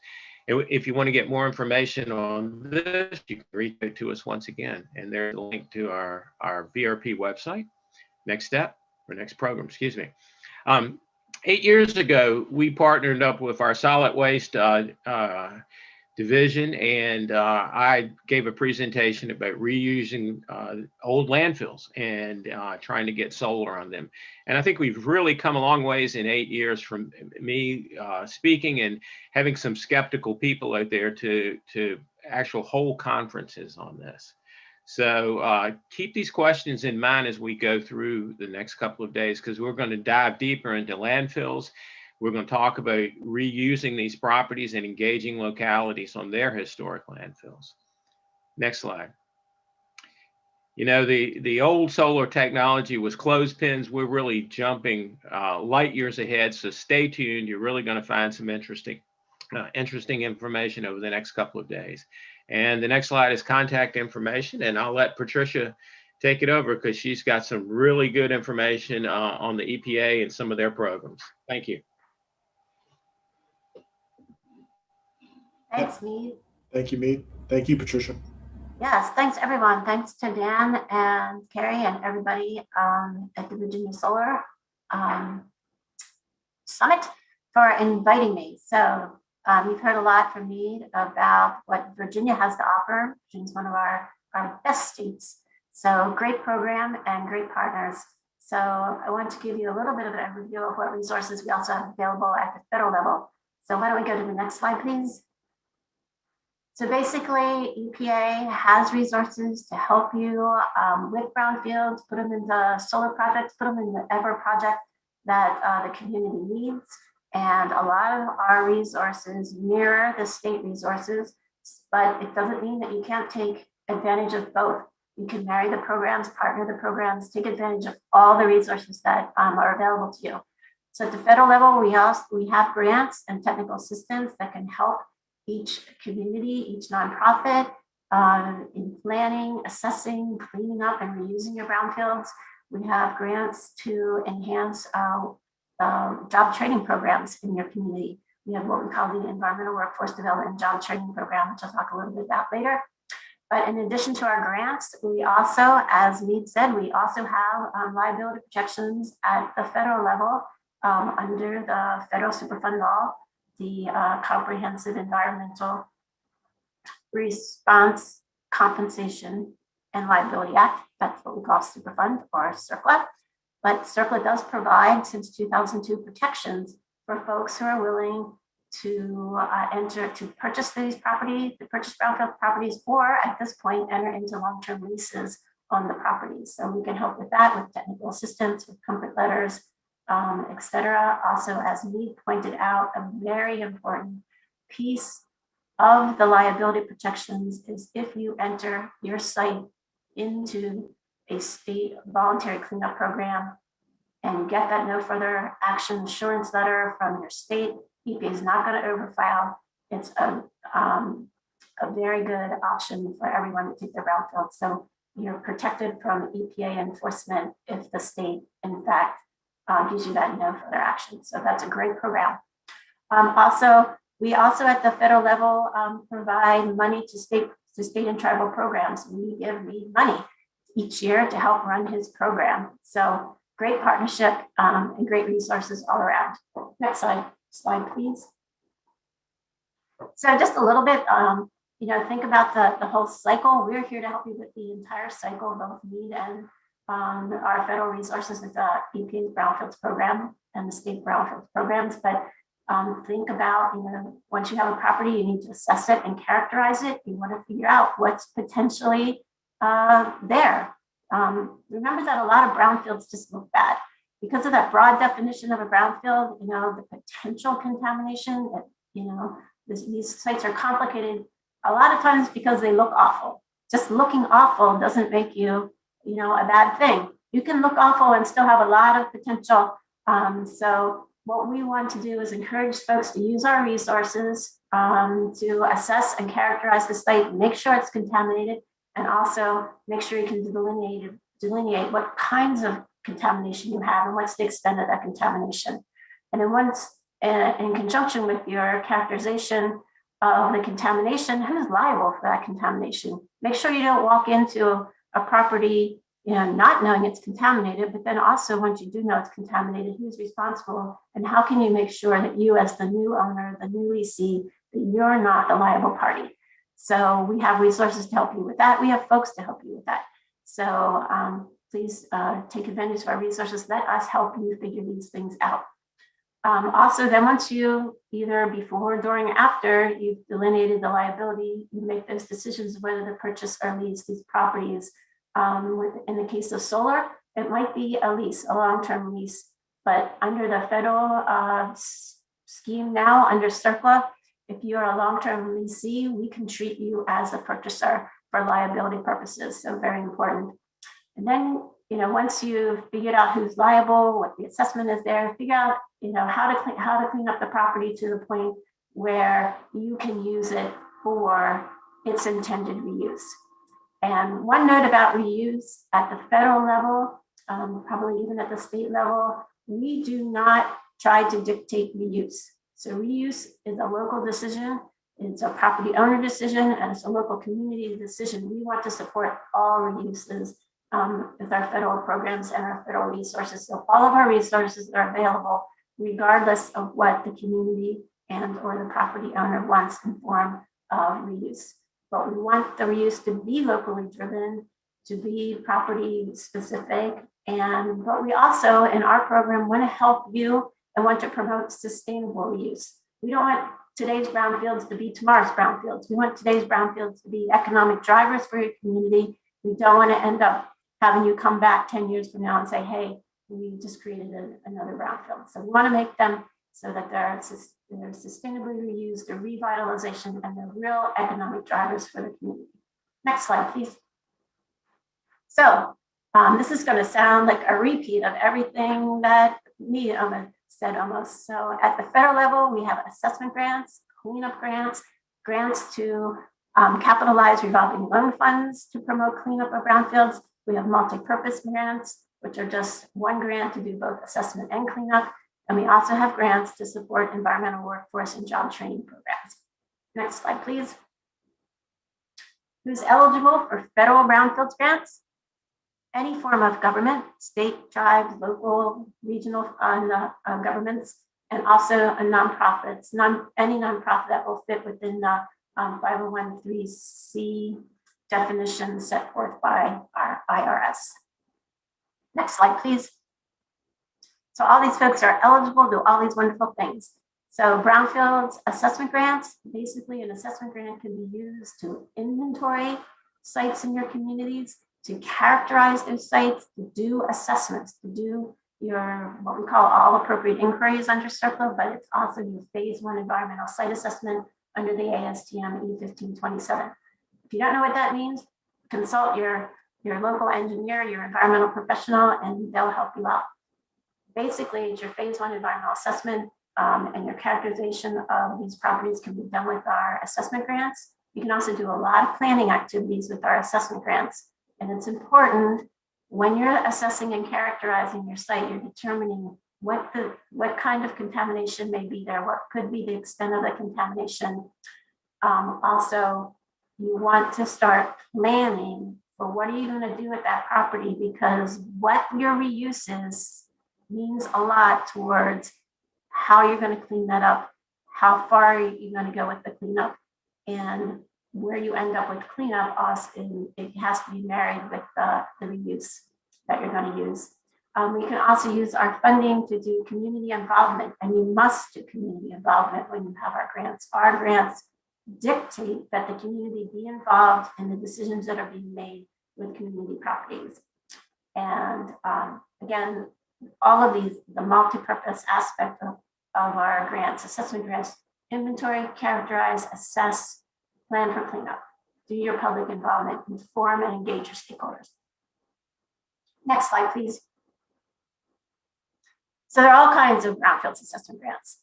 So basically, you can have a community-wide assessment grant, which basically you apply for a pot of money, funding, and then you determine which brownfields in your community you need to assess after you get the grant. You can also do a site-specific assessment grant. You may have in your community or your nonprofit may own a very important site to your community, one site which you really need to concentrate assessment resources on. And so you can apply for a site-specific assessment grant. We also can do and provide assessment coalition grants that basically, if there's a coalition of communities that want to come in together and share funds to do assessments throughout their communities, you definitely can do that. You just need to make sure that one of those communities, one of the entities within the coalition is going to be the responsible party to manage the grant. And then we also have multi-purpose grants. Multi-purpose grants, you can apply for up to $800,000, and then you can do assessments and cleanups with one pot of funding or one grant. Next slide, please. Then brownfields cleanup grants. So after you do the assessment, you want to do the cleanup, you can apply for our cleanup grants to do the cleanup.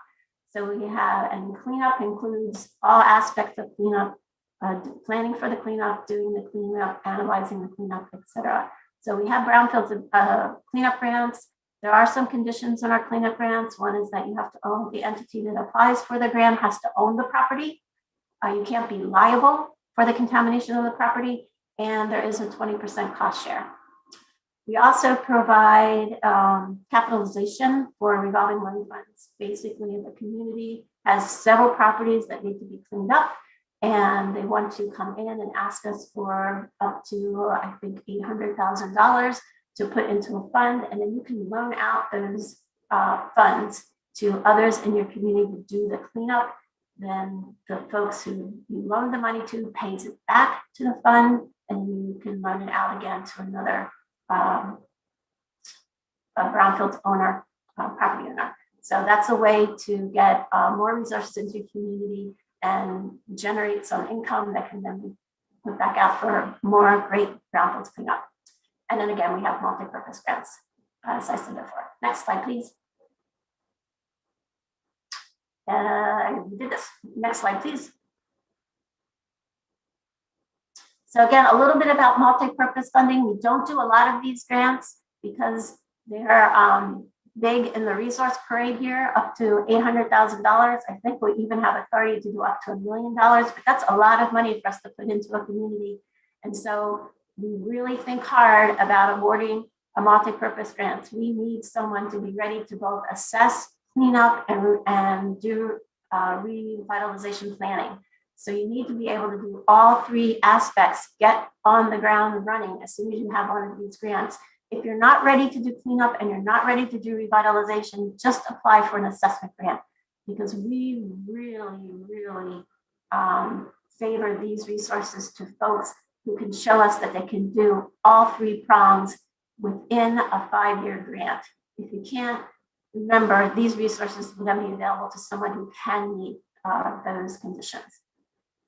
But they are available, and if you are ready in all aspects of different properties to assess them, and clean them up and do revitalization, this is a good opportunity for your community. Next slide, please. And this is one of my favorite programs in the EPA, slew of available grant programs, the Environmental Workforce and Development and Job Training Program that we have. Basically, this is able to help and to support job training programs in your community. So we provide grants to job training programs so that they can add curriculum that includes environmental trainings in how to do hazardous and solid waste cleanups, how to do brownfields assessment, how to do emergency response, wastewater and stormwater, but also we've had several grantees that have used these funds to add to their training programs solar panel installations. So this is a really good match for solar folks. One thing to remember, that if you apply for these grants, these are really powerful. These are making differences in people's lives, putting people in programs that train them to then work in their communities and do great things. But just remember, one thing that we do ask of our applicants when they come in is that they have agreements with employers, because we want to employ people with these grants. So please, if you're thinking about this powerful grant, wonderful program, but we want you to come in as an applicant and say, I have a job training program. I'm going to use these funds to train people in my community, and I have agreements with employers in my community to employ my graduates. Next slide, please. Okay, a little bit of everything I talked about so far, and the most part was authorities that were provided to EPA, to the EPA Brownfields program as a result of the 2002 amendments to CERCLA. But I don't want to be remiss and not mention that 2018, we did have additional amendments, and they have powerful things, powerful amendments to our program that really can help, particularly with solar panel installation and the reuse of brownfields for solar or other renewable energy. So basically in 2018, CERCLA was amended, reauthorized our program, and clarified different liability provisions for state and local governments made it easier for state and local governments to be outside the liability scheme. So once you're outside the liability scheme, you can use our funds. So basically, there is a prohibition in the statute that says any brownfields funding can be used for brownfields cleanup and redevelopment, but you cannot use our funds if you're the responsible party. So the more ways that we can break down that liability provisions for state and local governments, the more powerful our grants are. But also with the 2008 Build Act, the Congress expanded the bona fide prospective purchaser protection to long-term leasees. So basically now solar developers who aren't going to buy the properties but are entering into long-term leases, they can avail themselves of the bona fide prospective purchaser protection. Of course, they have to comply with all of the conditions to be a BFPP, but it's there, and I think it's powerful for certain reuse options. So take note of that. Also, another really important thing that Congress decided to do with the Build Act amendments was they added an additional ranking criteria. So when you apply for a brownfields grant, we evaluate your grant against certain ranking criteria, which we did not make up. The program did not make up our evaluation criteria. Congress put them right in the legislation. And in 2018, they had an epiphany, I guess, and thought, reusable, sustainable energy is really important in the brownfields realm. So basically, now when you apply for a brownfields grant, you can get points in the evaluation if you can show us that your brownfields reuse will be focused on renewable energy or energy efficiency projects. So great going, Congress, and let's get out there and make solar happen. Next slide, please. Here's some grant summaries. We just recently, on March 11th, we announced 18 applicants that got our Environmental Workforce Development and Job Training grants. In April, we'll be announcing the availability of supplemental funding for our current Brownfields Revolving Loan Fund grantees. And then in May, each May we announce the applicants that are selected for our assessment cleanup and multi-purpose grants. And one note about assessment cleanup and multi-purpose grants, if you're thinking, oh no, I missed it this year, don't worry, come September, the guidelines for new applications will be out on the street. So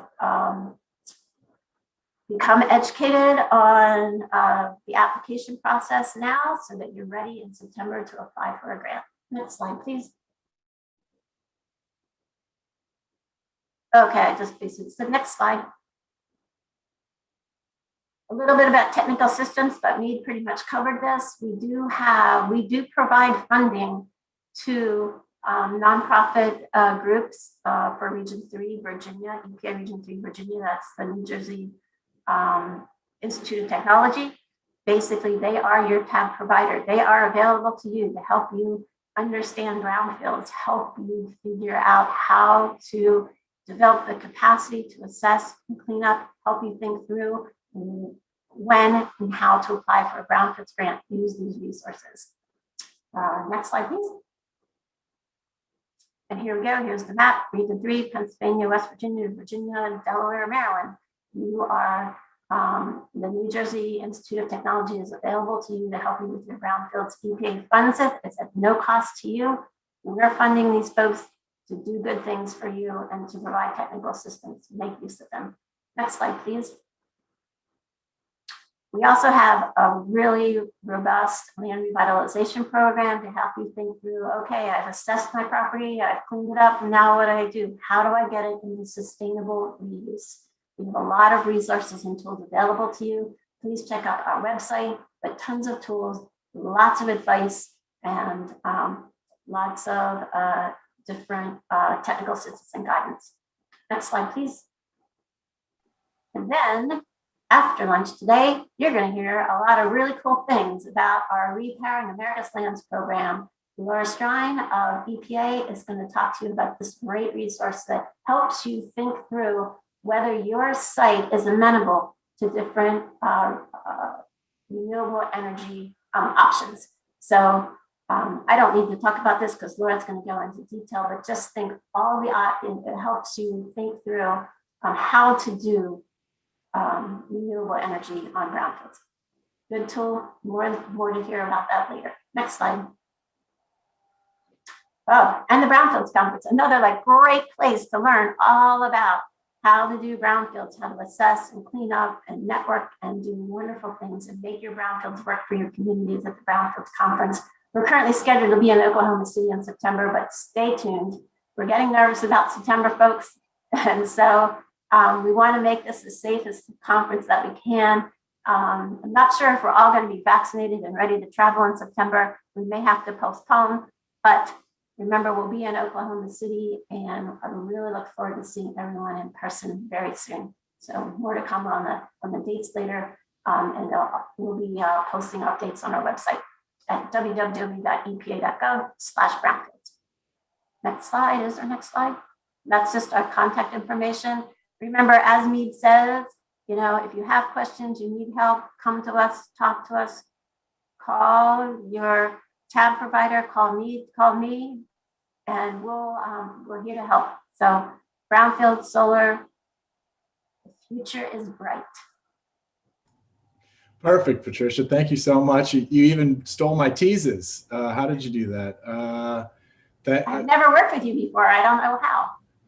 Yeah, Brownfields. We haven't been smashing our heads against the wall with Meade as well, but both of you, terrific presentations, and I hope everyone can tell how seasoned these redevelopment stars are. They know these programs inside and out. And let me just say, as a national practitioner, and underscoring something that Patricia said, that Virginia does have some of the best people.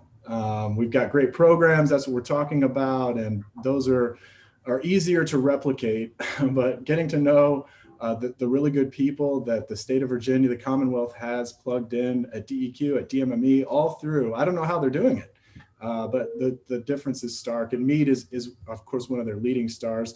But also, if you're hearing about all this brownfield stuff for the first time and it sounds too good to be true, I promise it's not. Patricia said maybe the quote of the morning, Congress had an epiphany.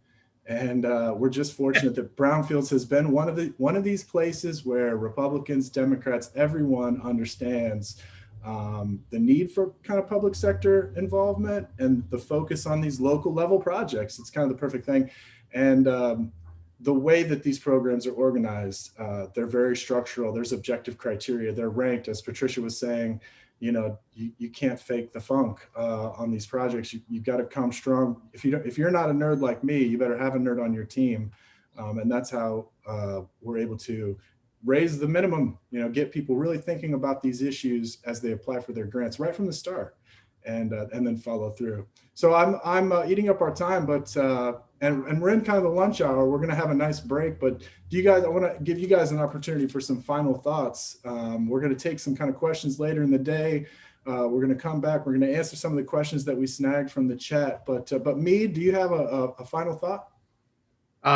Yeah, engage us early. It makes a lot more sense to work through problems early on than to call us at the last minute when there's a closing next week or tomorrow and trying to solve a problem that it took decades to manifest. So get with us, we engage with EPA.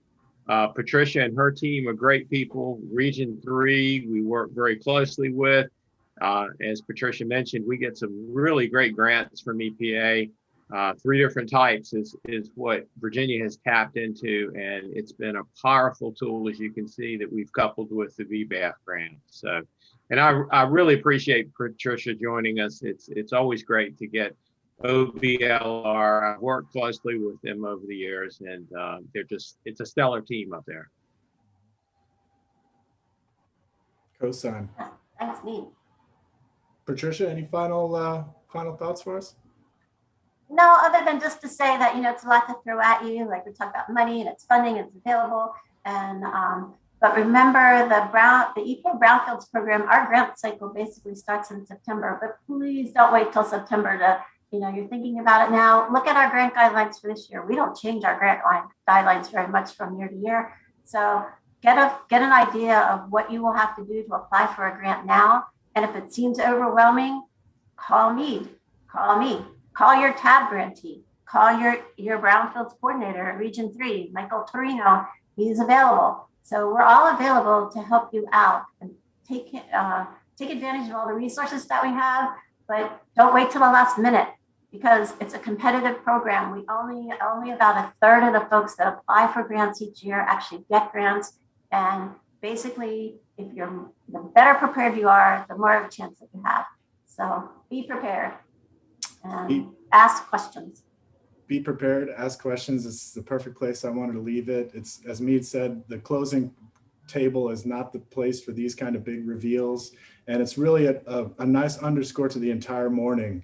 I've been all sunshine and unicorns, but this is sophisticated stuff. We know how to do it. We have the tools, we have the programs, we have best practices, but you actually have to do the work and you have to start early.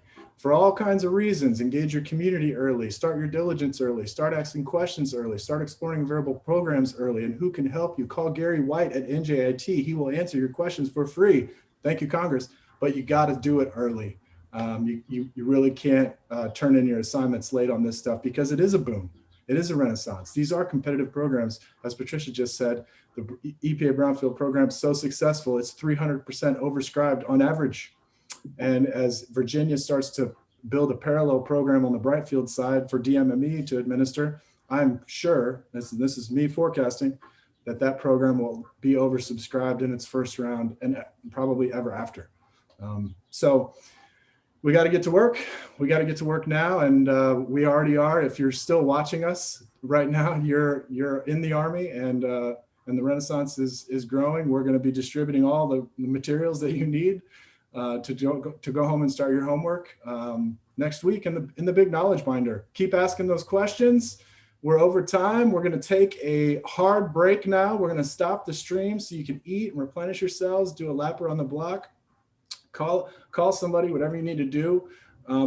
We're going to come back. Patricia stole my tease, but we're coming back with even more great government programs and available resources that are available online for free, a partnership between EPA and DOE, which again, somehow our government was thinking ahead in this space and has been working for years with great professionals attached to nurture this renaissance. And with that, I'll wrap. We'll come back at the top of the hour. And thank you. The future is very bright. Thank you.